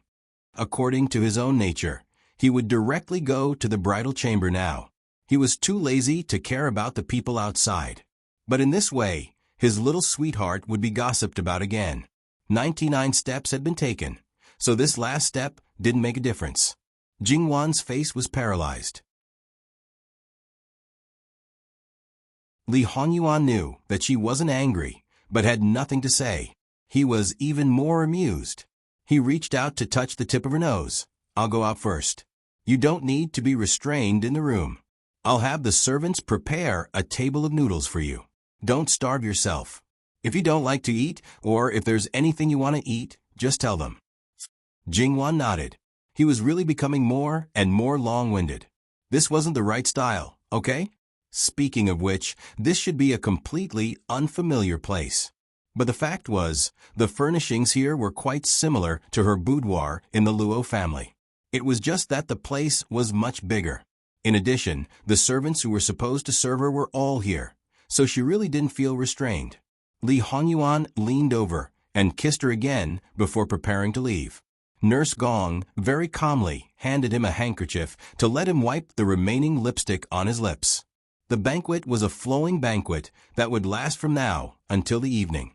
Speaking of which, whether it was the Minister of Personnel Affairs Fu or Jin Qinhuang Fu, they couldn't be ignored. Thus, many people hung gifts from both sides today. If they were from the same family, they had to carefully weigh which house they wanted to visit. This was a burden, but also an honor. After all, to be able to visit both sides at the same time, they also needed to have status. The banquet for the bridal chamber was quickly sent over. Slowly, the table was filled, but the portion of each dish was very small. Most of them were Jingwan's favorite dishes, and the rest. There are chefs from all over the world in the Wangfu. Wang Ye's intention is to let Wang Fei have a taste first and see what you like to eat. When the chefs know that Wang Fei has married into the family, they're rubbing their hands and preparing to show off their skills. A servant girl beside Li Hongyuan laughed softly. Jingwan naturally knew this servant girl. Although she hadn't seen her many times, the 4 of them were dressed as young ladies. I haven't been conferred the title yet, just call me for it now. Wang Fei doesn't need to worry too much. These words won't spread out. Newbie knows the severity of the matter. However, it should be around the same time. They had been warned earlier. Jingwan also didn't haggle over this issue. What are you called? Replying to Wang Fei, Newbie Qingshi. Newbie and the four of us have poems and songs. Qing comes from the green mountains and clear waters. Qing, was it a coincidence? It should be a coincidence, B.A. After all, the several head servant girls by her side were given names a few years ago. At that time, they had nothing to do with a certain person. Qing sure served Jingwan. Her dowry servant girls didn't have any intention to step forward and interfere. Instead, it was Jingwan's wet nurse. Qing Shi's eyes swept over them thoroughly from head to toe. In her eyes, these were bewitching foxes that would destroy the relationship between a young lady and her son-in-law. Her gaze wasn't hidden at all. This kind of thing couldn't be more normal. Qing Shi didn't even frown. She only thought that after a period of time, when the matters in her hands were handed over to Wang Fei's dowry servant girls, she would probably be able to ask Wang Fei to appoint a marriage. Speaking of which, when they were in the summer palace, Jingwan discovered that Qing Shi was very good at serving her. Qing Shi knew her little habits. Whatever she wanted to eat or wanted to eat, Qing Shi didn't need to say much and would be able to prepare it. As for Jingwan, who was focused on eating, only after eating did she realize that the one serving her wasn't her own servant girl. Unexpectedly, she didn't feel the slightest bit out of place. This was interesting. Perhaps the other three servants were similar. Jingwan naturally couldn't eat for as long as she did outside. After eating, she withdrew. Afterwards, Qing Xi and Qing Gu came in with water to wash her face and hands. Qing Zhu helped her put on makeup again. Today's matter wasn't over yet, so the makeup couldn't be removed. Does Wang Fei want to read a book? Qing Shi suggested. Just sitting there would definitely be boring. Jingwan nodded. Qing Shi brought out a small snail book, miscellaneous notes, travel notes, and picture books. They were all good things to pass the time. The preparation was complete. Jingwan temporarily took off the wedding dress outside. Leaning on the couch, she seriously flipped through the books. Occasionally, she would be fed a piece of cut fruit. To be honest, it wasn't any different from before she got married. It was really very comfortable. And Qing Zhu and the others were directly pulled out by several other people enthusiastically. They didn't need to ask anything and just told them about the situation of Jin Qinhuang, fu like pouring beans. They even divided the work and worked together. Each person worked together and didn't repeat the same thing. It was a very thin book. Jingwan read half of it. Mu Gongong came in a hurry, but he didn't come in at this time. Qing Xi lifted the curtain and came in. Wang Fei, the imperial edict for conferring titles has arrived. Wang Yi asked you to go to the front courtyard to receive the edict. Jingwan was slightly startled. The imperial edict for conferring titles came down so quickly? Wasn't it supposed to wait until after she returned home? But thinking about a certain person's style, she more or less understood what was going on. He really knew how to draw hatred to her. But she couldn't deny that she was happy because she was cared about and valued. That bit of hatred and whatnot didn't matter. The red wedding dress was put on again. Going to the front courtyard, Li Hongyuan reached out and pulled her to his side. His movements were natural and intimate.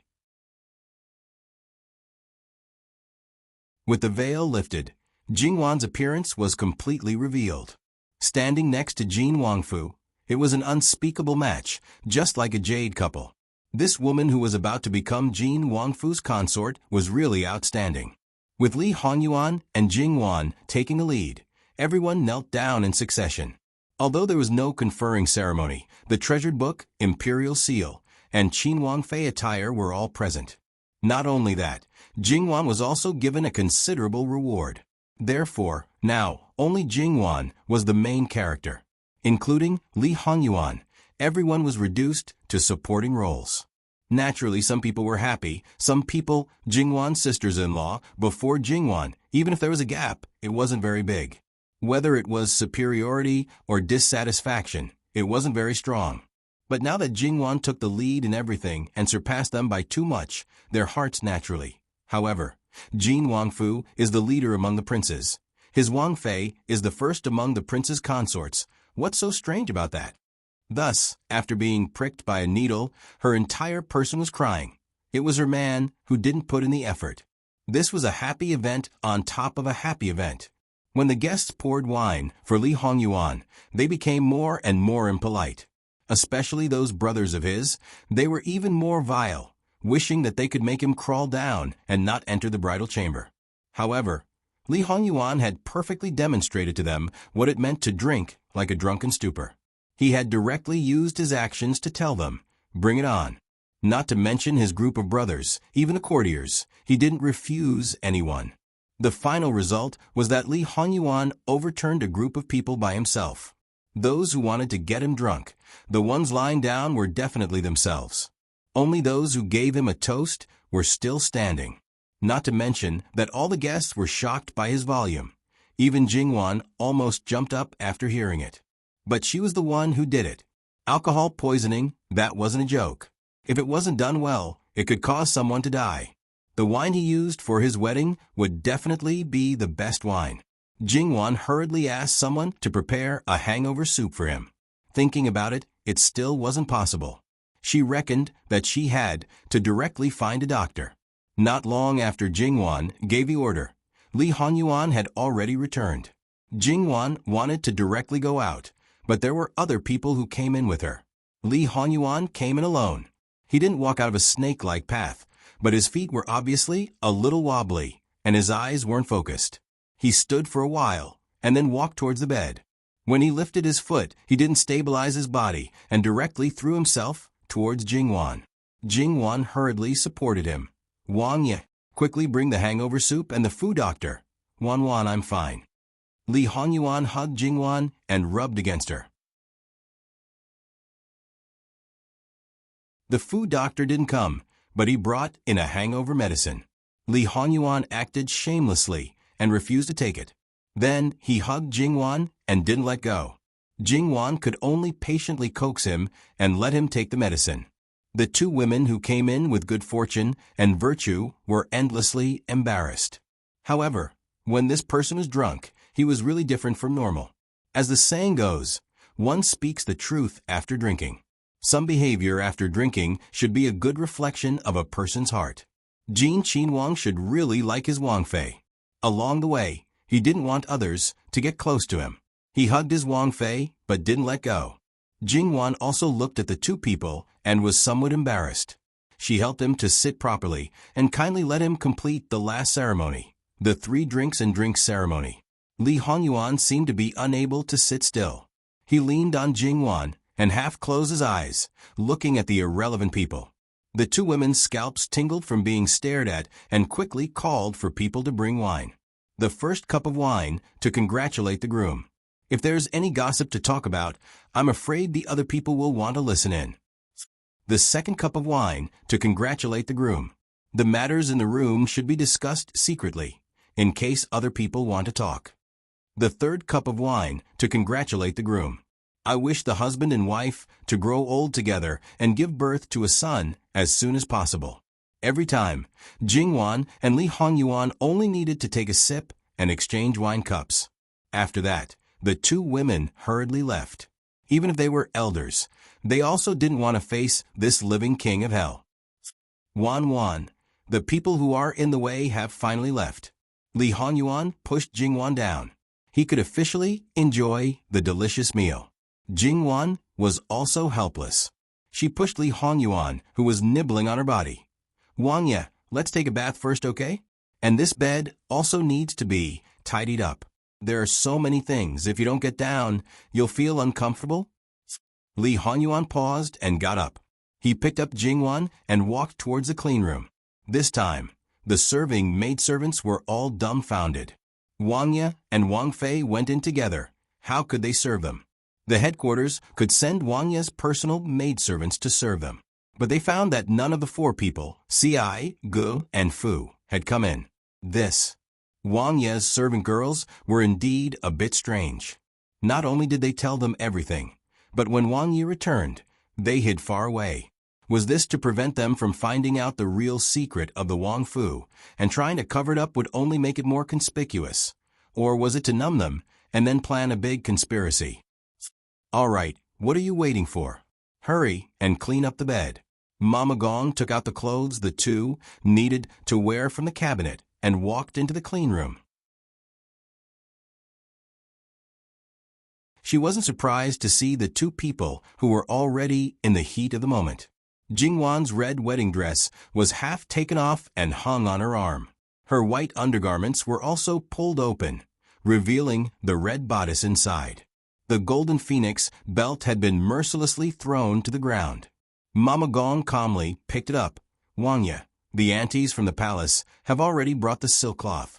Tomorrow, she will bring it back to the palace. Being interrupted in the heat of the moment was definitely not something to be happy about. Li Hongyuan looked darkly at Mama Gong.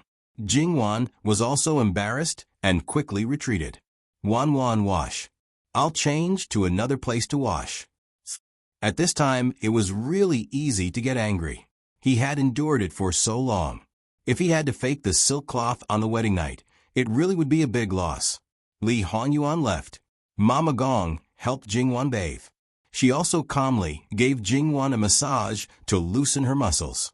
When Jingwan came out, there was only a certain someone in the room who was absent-mindedly reading a book. She was wearing underwear with a loose robe draped over her shoulders. She was a beauty under the light. The more one looked at her, the more attractive she was. Li Hongyuan threw the book in his hand, picked up Jingwan, and walked to the wedding bed. He put Jingwan on the bed and pulled down the bed curtain. Jingwan cried out in surprise, followed by muffled sounds. Wangya, you're not drunk? A little. I'm awake now. If I knew they would force me to drink, I would have taken the hangover medicine in advance. Do they think they can stop this prince from entering the nuptial chamber? I've waited for this night for so long. How can I miss it? Nanny Gong opened the side door of the cleansing room and ordered people to carry the water out. She cleaned up the cleansing room and locked the side door tightly. She went into the bridal chamber and heard the sounds of moaning and gasping. She went to put down the curtain outside the step bed and then went to the outer room. It wasn't just the dragon and phoenix candles beside the bed. All the other candles in the room were lit. Li Hongyuan's body was drenched in sweat, but he was extremely gentle. Wan, my good darling, bear with it. Jingwan lay on her back with her head tilted back. Her neck was stretched to its limit. She had to pass this hurdle. She had to suffer. But when it really happened, Jingwan still screamed. Li Hongyuan didn't dare to continue. He kept comforting her, but he endured it with great difficulty. Big beads of sweat rolled down Jingwan's body one after another. Jingwan's nails left scratches on his back. Jingwan tried hard to relax her body. Yuan, it's enough. In fact, her body was sending out signals that it wasn't enough. But it was uncomfortable to be in such a state. Li Hongyuan hardened his heart with so much noise in the room, it was impossible for the people outside not to hear. Especially Mama Gong, who heard everything clearly. She frowned slightly. She didn't know how much Princess Consort was going to suffer tonight. On the other hand, the aunt next to her didn't hear clearly, but she knew that it was getting better. She laughed happily. Now, the imperial consort can finally rest assured. All these years, she has been looking forward to having someone close to her to take care of His Highness.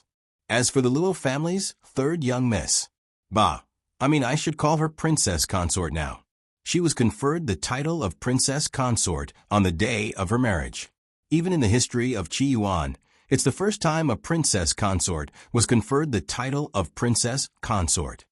Mama Gong nodded indifferently and didn't say anything. The wet nurse, on the other hand, felt that it wasn't good to be left out. That was the maid of the young lady's mother-in-law. She didn't want to make things difficult for the young lady. Thinking of this, she cheered up and chatted with the maid warmly. After half an hour, Li Hongyuan asked for water for the first time. Li Hongyuan sat in the bathtub with Jingwan in his arms. She didn't know when a jade bottle appeared in his hand. He poured out a pill and dissolved it in the water. Wan, this is a contraceptive. I've asked many people to try it. It won't harm the body. You're still young and your bones haven't grown. We'll have a child in 2 years. Besides, I can't and I don't want to have a child now. I won't tolerate it if your brother and sister-in-law were to have a child after marriage. You can only be mine. No one can distract you. Don't blame me. Jingwan looked at him with sparkling eyes. Suddenly, she reached out and hooked his neck. She leaned forward and kissed him. Oh my, this man was so cute at this moment. Moreover, he was jealous of a little child who was nowhere to be found. It seemed a little cute. This hungry wolf who took the initiative to come to him was far from satisfied. Of course, he wouldn't be polite. Moreover, he didn't care about anything else. He directly messed around in the bathtub and changed the water before coming out. The bed had been cleaned. Nurse Gong put away the handkerchief and put away. It had been more than an hour since they started. It was probably time to rest when they returned to the bed. However, it didn't take long for the aunt who came out from the palace to realize her naivety. She laughed dryly. Your Highness's stamina is really good. Asking for water for the third time was a must. Finally, it stopped. Jingwan was really too tired. When Li Hongyuan carried her back to the bed, she had already fallen asleep. With Jingwan in his arms, Li Hongyuan could always fall asleep very quickly. However, this time, it wasn't as peaceful as before. He dreamed. He dreamed of one of the deepest memories of his previous life. He had already recovered from his injuries. He hid his only gentleness in the deepest part of his heart. He abandoned all his kindness and even his humanity. He swore to snatch the position that he had never thought of before. In order to achieve his goal, he would do anything. His hands were stained with blood. His heart, liver, and lungs were stained black.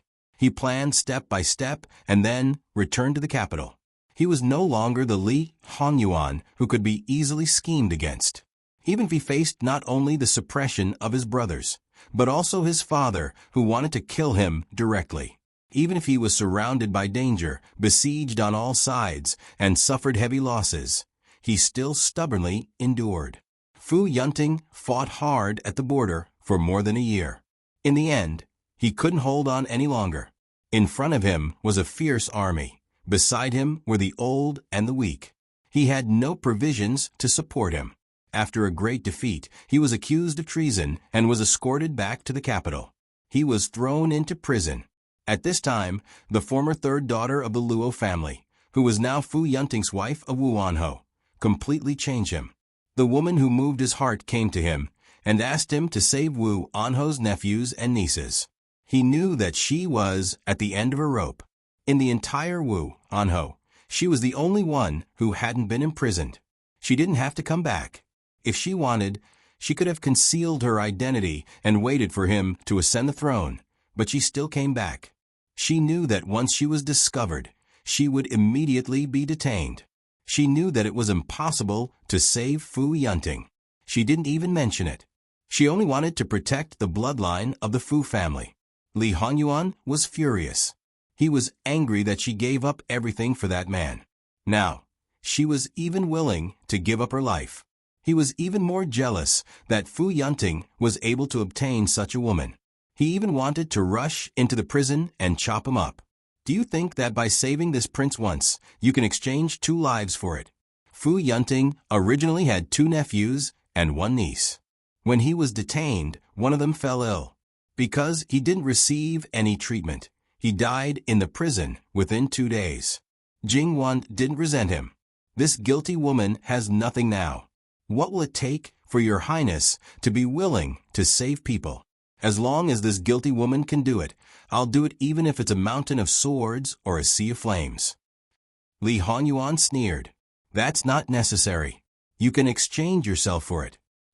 He saw that her weather-beaten eyes had become unusually firm.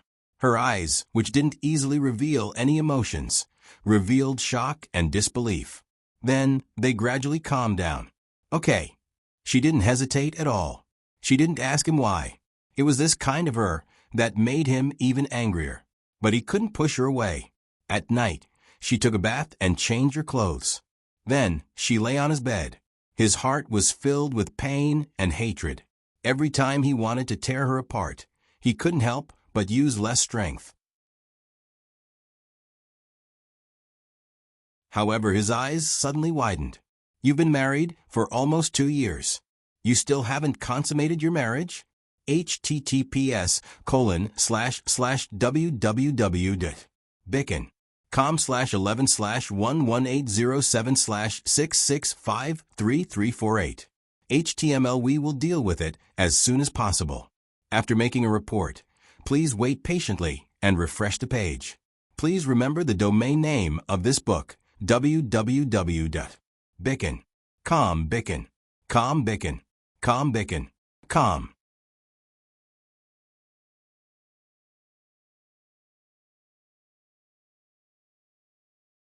Chapter 239. Jingwan's face was flushed, and her eyes were closed. Hearing this, her eyelashes trembled slightly, and her eyes were blurred. Thinking about it, she was not a blockhead. No matter what she thought in her heart, it was normal for her body to have a reaction. Since she had already agreed, she naturally wouldn't be reluctant to do it. Who was she being pretentious for? Isn't this better for a man? Jingwan panted slightly. When she said this, she didn't have any other emotions, just stating a fact. This sentence inexplicably angered Li Hongyuan. He pinched Jingwan's chin. He really minded. But what he really minded was her relationship with Fu Yunting, not whether Jingwan was a virgin or not. He didn't deny that he was happy in his heart. This meant that she would completely belong to him, but he was even angrier and more distressed. As a legitimate husband and wife, they had been together for a long time. To a woman, being a virgin was not something to be happy about, but a great shame.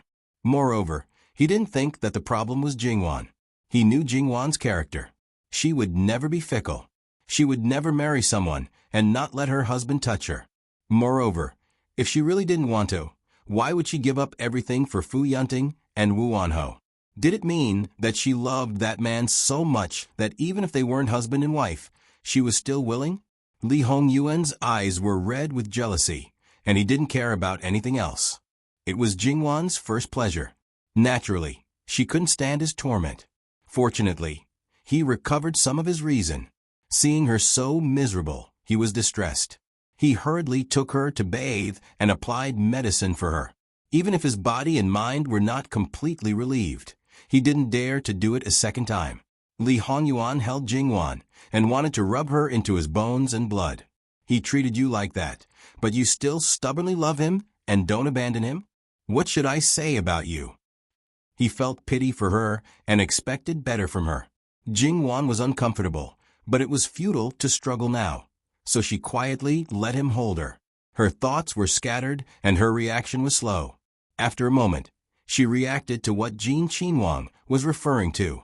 She didn't notice because of his black as ink face. It's not what Wang Ye thinks. Then what is it? What reason does a man have to not touch his wife? If it's not that his heart is completely filled with another woman, then he can't do it. No matter what, it is unforgivable. Whether he could do it or not, Jingwan really didn't know. However, it was true that he didn't have another woman. Jingwan also wouldn't maliciously speculate. I entered the door during his mourning period. It hadn't even been a month when his love was stolen, and he led the army to battle. Jingwan said without any ripples. Ben Wang knows that the one who died was his uncle, not his father. Mourning for a year is the limit. You went all out to ask for provisions from the court and personally escorted the provisions to the border. Do you think that Ben Wang doesn't know how much respect the soldiers at the border have for you? You have a residence in the border city. You can enter and leave his main tent freely. No matter how busy he is with the war, he can't even spare a night? He wanted me to leave Wu. Anho Fu wanted me to leave him. In a man's eyes, as long as there's no physical involvement, there won't be such a deep bond for a woman. You make it sound better than singing, but you're just a hypocrite.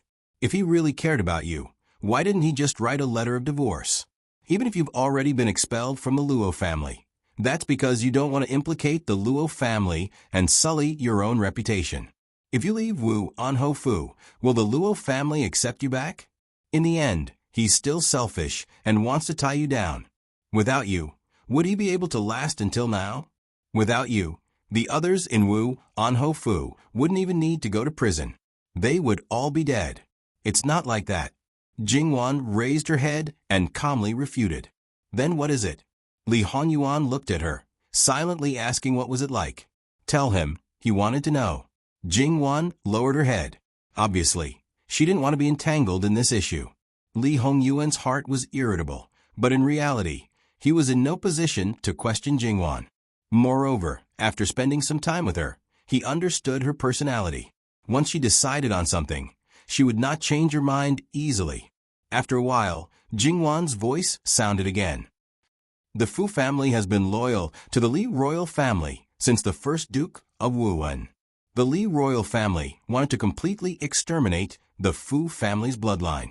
As for the other dukes and marquises, they just let them fall. The Fu family has been guarding the Qi Yuan for generations. Many of the Fu family's men have died on the battlefield. They can't even give up their military power, because without power, the family will be exterminated even faster.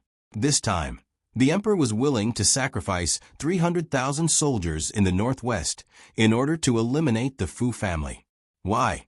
Don't tell me that it's because the Fu family is superior to the emperor. That's ridiculous. Why? Li Hongyuan was also puzzled by this question. After that, he secretly detained her in the Wang mansion. Jingwan did not cause any trouble for him. Instead, she gave him many suggestions, and they were all very useful. She just refused to let him get close to her. However, the situation was too chaotic after all, and he did not have enough power. Jingwan's existence was known by others. Although no one knew his identity yet, some people felt that they had caught onto his weakness and deliberately used it to make up stories. When his father was fighting for the throne, he wanted nothing more than to get rid of him as soon as possible. He told him clearly that he would not give the throne to anyone but him. It was impossible for others to break into the Wang mansion, but it was different for the imperial guards who had the imperial edict. However, they didn't find anything. Jingwan was quick-witted and had already left. Li Hongyuan was too closely watched by all parties. There was no way he could find Jingwan. When he found out that Fu Yunting had left behind the last elite soldiers to protect her, he could only suppress his desire. But he became more and more ruthless. He only hoped that he could get power soon, and then, when they met again, it would be farewell. Li Hongyuan suddenly woke up. Under the candlelight, his eyes were as dark as ink. The situation in the dream was so clear. It didn't seem like a few decades had passed, but more like it was yesterday. Li Hongyuan was not sure if it was because he had completely united with Wan Wan that it triggered such a clear memory. Because he was hugging Jingwan to sleep, this movement naturally affected Jingwan. However, probably because she was too tired, she did not wake up. She moved a little and leaned into Li Hongyuan's arms. She murmured as if she was in a dream. Li Hongyuan's expression softened. He hugged Jingwan tightly in his arms. She was still in his arms. They were already husband and wife in name. He would not make the same mistake again. In this life, regardless of life or death, he would always tie Wan Wan to his side. Jingwan was not wrapped around by him like a python. As the saying goes, the first time is unfamiliar, the second time is familiar. At this time, she unconsciously patted Li Hongyuan's hand to let him relax a little. Then, she fell into a deep sleep again. Li Hongyuan stroked Jingwan's hair. Although Jingwan's original fate had changed, her death in the previous life could not let him go. He could not live through the days of her death. If he did not completely settle down, his heart would never be completely at peace. This had nothing to do with whether or not he had the confidence to protect her. However, now that he thought about it, in the previous life, Wan Wan had never left Wu Anho's residence. There must be other secrets. In the previous life, he did not know, but in this life, he was very clear. According to Wan Wan's deep relationship with Madame Luo, Wan Wan's matter would definitely bring her a great blow. If she was not careless, she could die. If it was not because she had no choice, why would Jing Wan ignore her grandmother, who had raised her for more than 10 years, for Wu Anho's residence? There was also the marriage between Jing Wan and Fu Yunting. Even if Jing Wan was schemed against, it was not impossible to ruin it. After all, it was not an arranged marriage. It was not easy for Jing Wan to marry in the capital. At most, she would be sent back to Qian Manor. However, not only did she marry during Fu Yunting's mourning period, but she also fell head first into it without any hesitation. Wan Wan had always been a rational person. She and Fu Yunting were not husband and wife, and the time they spent together was also very short. He did not believe that it was because of love. The more he thought about it, the more suspicious he felt. As for the former, even if Li Hongyuan became the emperor in the previous life, it was probably because of the destruction of the Fu family. In reality, there were still 2 children living in secret. There were no clues. In this life, he was bound to find out the reason. However, he was not in a hurry now. Wu Anho's residence was under his protection. It would not be easy to destroy it. Therefore, even if there were some things that only the emperor could know, he would find out sooner or later. The latter might be related to the former, or it might not be. If it was related, he would naturally know the answer. If it was not, then this matter would forever remain a mystery. It was not without reason that Li Hongyuan kept Fu Yunting alive. After all, Wan Wan also wanted to know the reason. Of the 300,000 soldiers, more than 200,000 had died in the hands of the enemy. The remaining soldiers were killed under the orders of some people in order to cover up their crimes. Wan Wan did not say anything, but she was very angry and also very distressed.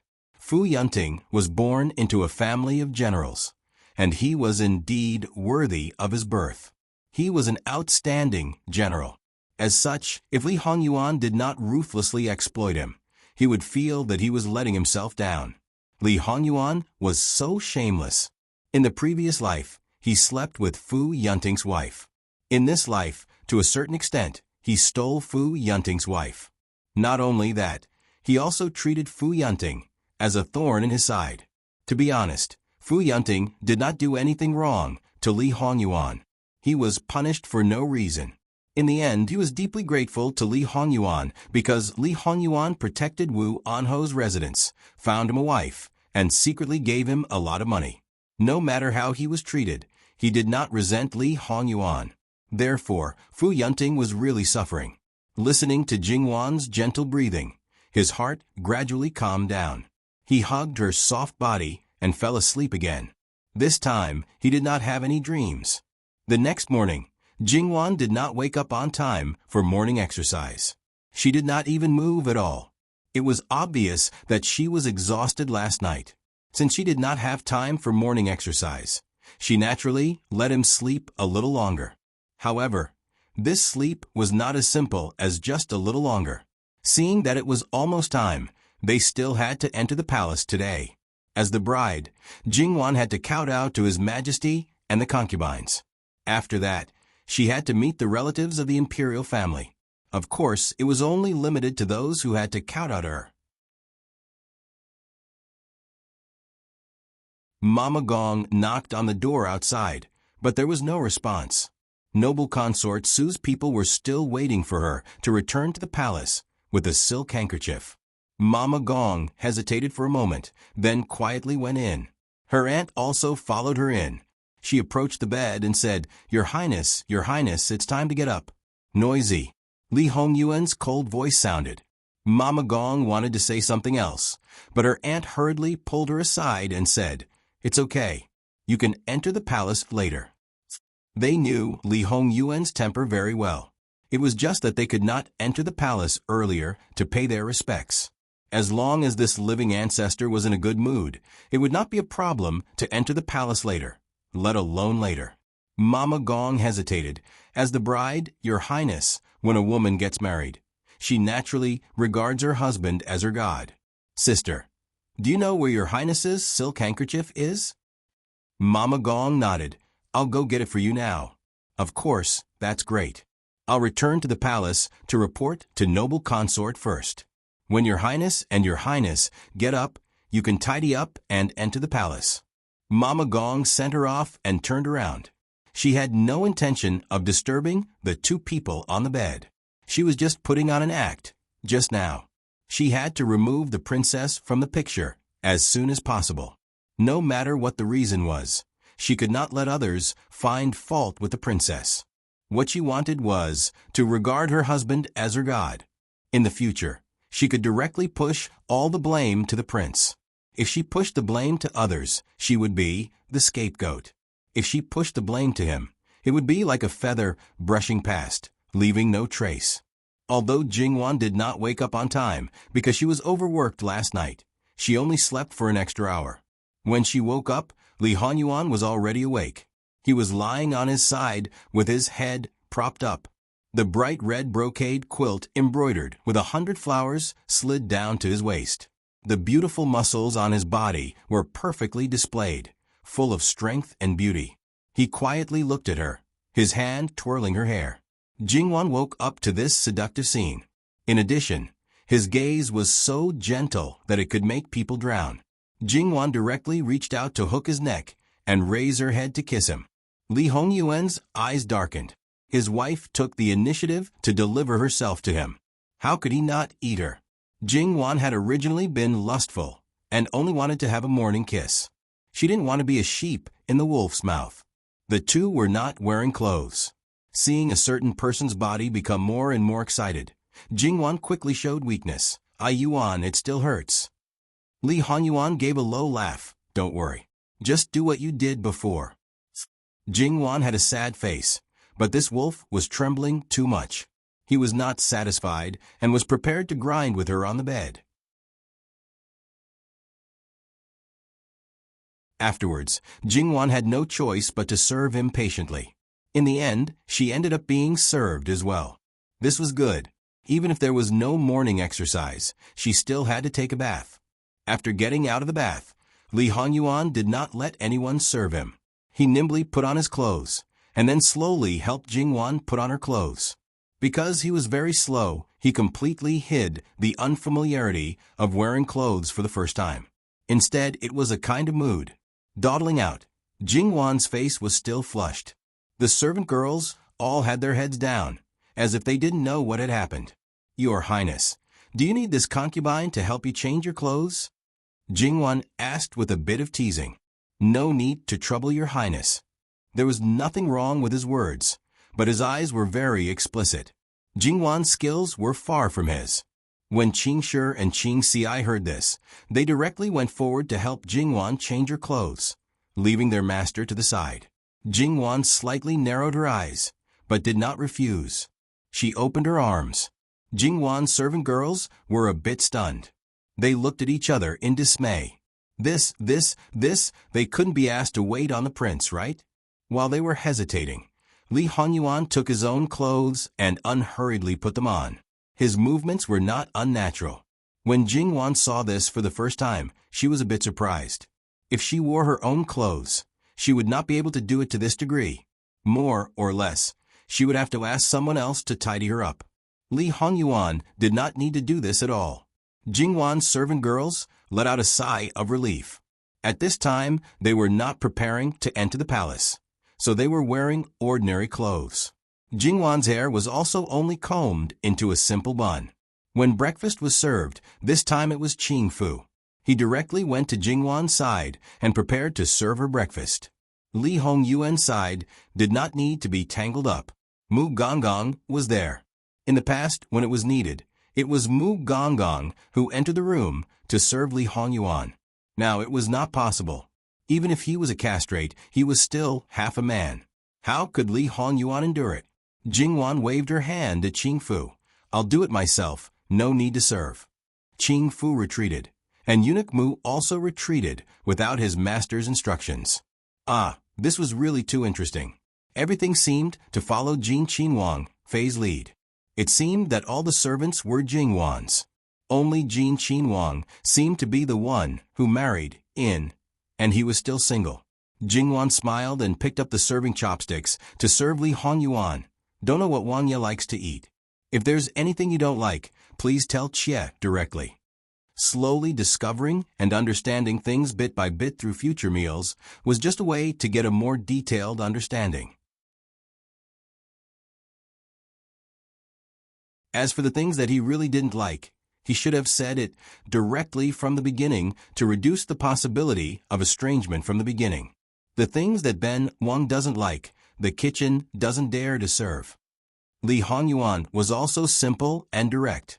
Jingwan nodded in understanding. It was indeed so. There's only you and me at the table. Wan can directly use her own chopsticks. I don't mind at all. He picked up a small crystal bun to eat and deliberately put it in his mouth. He also picked up one for Jingwan. Serving chopsticks? What was that? Jingwan glanced at him and did not change chopsticks. After eating, they withdrew and sat for a while before preparing to enter the palace.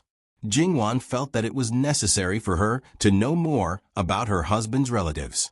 After all, there would be a lot of dealings in the future. Li Hongyuan was simple and crude. Don't worry about them. Do what you should do. Jingwan was speechless. Then what about Gue Fei Nyang? Xia is a very good mufei. Li Hongyuan said with a bit of profound meaning. https://www.bicken.com/11/11807/6653352. HTML chapter error. Click here to report exempt from registration. We will deal with it as soon as possible. After reporting, please wait patiently and refresh the page. Please remember the domain name of this book, www.bicken.com. Bicken. Com mobile version reading website, mbicken.com.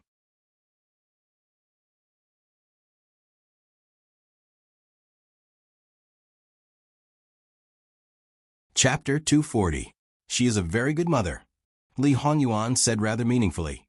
As far as a loving mother is concerned, she is definitely the best among all the concubines, especially when it comes to treating her daughter-in-law. There is probably no mother-in-law better than her. Li Hongming has never had a son. She has always been comforting and persuading third sister-in-law. She has never intended to make Li Hongming a concubine, so as not to put pressure on third sister-in-law. But third sister-in-law felt ashamed and personally found a woman who could give birth to a child for Li Hongming. Jingwan looked at Li Hongyuan, her new husband, who had a faint smile on his face. She rolled her eyes slightly after hearing his words. Then what should I do, Your Highness? What should I do? Isn't there a saying that a white filial piety is better than a white filial piety? My mother is so kind. As her daughter-in-law, you naturally have to comply with everything.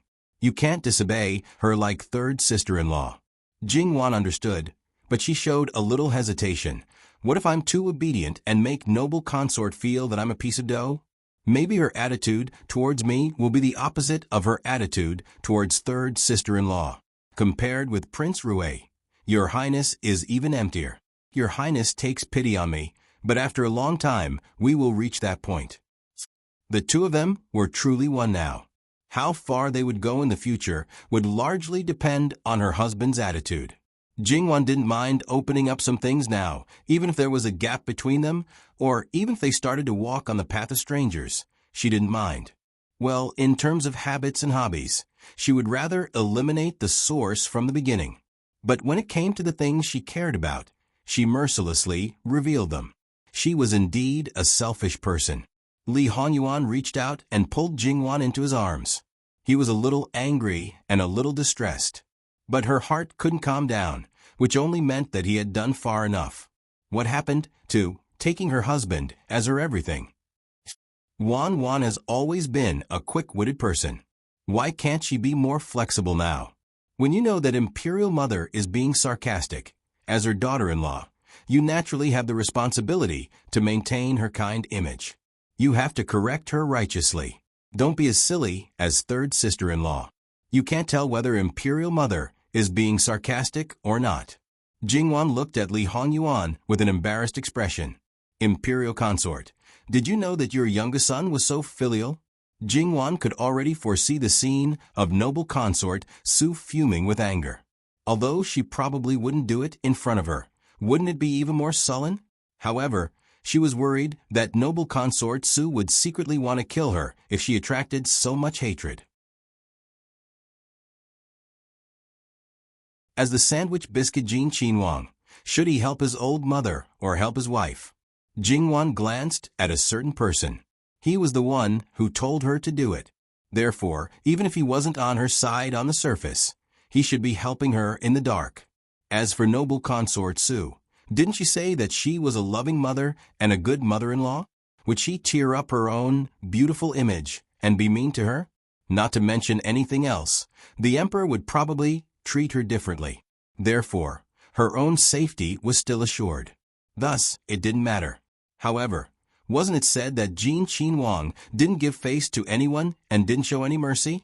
Was it only noble consort Su who could make him compromise and soften his attitude? Wasn't it said that noble consort Su treated her biological son the same as her adopted son? Sometimes, she even slightly favored her adopted son? Wasn't it said that noble consort Su and Jin Qinhuang's motherly love and filial piety made the emperor a bit jealous? What kind of place was the imperial palace? How many eyes were watching? Was it true or false? It could deceive one or two people, but could it deceive everyone? Therefore, these rumors should be true. Even if it was a disguise, it should be countless times better than Ruan Fangfei's. After all, how could a supermansion like the imperial palace be compared to a small family like the Ruan family? The fake must be real. Jingwan thought like this and waved away the servants to ask her questions. Li Honyuan buried his head in her neck and rubbed it. It was a bit ticklish. Jingwan shrunk her neck and pushed him away. Let's talk about serious matters. Or are you saying that you can't tell me? I've already said that there's nothing about me that I can't tell you. It's undeniable that she is indeed very good to me. It's not the so-called making a fake show real. It's really good. I used to think of her as my biological mother for a time. However, even 10 million good can't withstand one or two bad things. When I was 10 years old, she did one thing. When I was 13 years old, she did another thing. Two things were enough to erase everything. Do you know what it was? It was... Li Honyuan smiled and said a few words, as if he didn't care. Jingwan's pupils shrank. You. It seemed to be an understatement, but Jingwan still sensed that he cared. However, after thinking about it, people were not plants and could not be emotionless. No matter how cruel and heartless a person was, there was still a soft spot in their heart. Imagine a mother who had been meticulously caring for her for more than 20 years. No matter how picky you were, no matter how much you looked at her with colored glasses, you couldn't find anything bad about her. In fact, when you found out there might be a kind of heart-wrenching pain, Li Honyuan hugged Jingwan. I'm fine. Jingwan didn't know how to comfort him. However, after so many years, he should have already gotten over it. And she couldn't say that. This living king of hell might have been provoked by imperial consort Su. However, you were able to find out when you were 10 years old. That's amazing. Li Honyuan couldn't help but laugh. He was actually not amazing at all. After all, in his previous life, he had been tricked and didn't know anything for a long time. In this life, it was only because he had foresight that he could easily avoid it. In fact, when he was 10 years old, he didn't mention it. He just happened to come back at that time. When he was 13 years old, he actually gave her a chance to see if she would restrain herself. Unfortunately, she still did it. Then, he enjoyed her motherly love without any psychological burden and enjoyed the benefits that she brought to him. He also didn't hold back and punished her son. Then, he ended her son's bloodline. If she found out one day, Li Honyuan chuckled. He was looking forward to how that good imperial consort mother would break down. After knowing the true relationship between this mother and son, Jingwan felt no pressure in her heart. She even had a faint sense of anticipation. What was there to be angry about? They weren't her own people, nor were they innocent people. Even if it was Jingwan, she didn't feel the slightest bit of guilt. The two changed their clothes. They were dressed in the imperial robes of a prince and the formal attire of a prince consort. They were dressed in the most solemn manner. According to Li Hongyuan, he didn't intend to do this. How shameless were those people to deserve such treatment from him? Moreover, it was still early. Who would be willing to waste time in the palace? Jingwan said jokingly, I'm going to make a good impression and let them be grateful to me. Because I'm keeping a leash on you, the living king of hell, and there's a tendency for you to become obedient. Then, when I make a mistake, their tolerance will also increase by 3 points. Li Honyuan rubbed his chin. Wan is right. We should let them know how good you are and praise you to the heavens. Jingwan was speechless. She was really just joking. Did he take it seriously? Would he deliberately do certain things more thoroughly just to cooperate with her, and then drag her to put out the fire at the critical moment? Jingwan would never have thought that she had guessed correctly. And there was a group of people who probably wouldn't have thought that someone would trample them to death for his wife. Digression, I left at the last minute today. That's all. I'll make up for it tomorrow. The time to update was still around 10:30 p.m. If there was no update after 10:40 p.m., it would probably mean that it was too late and didn't catch the last bus for review.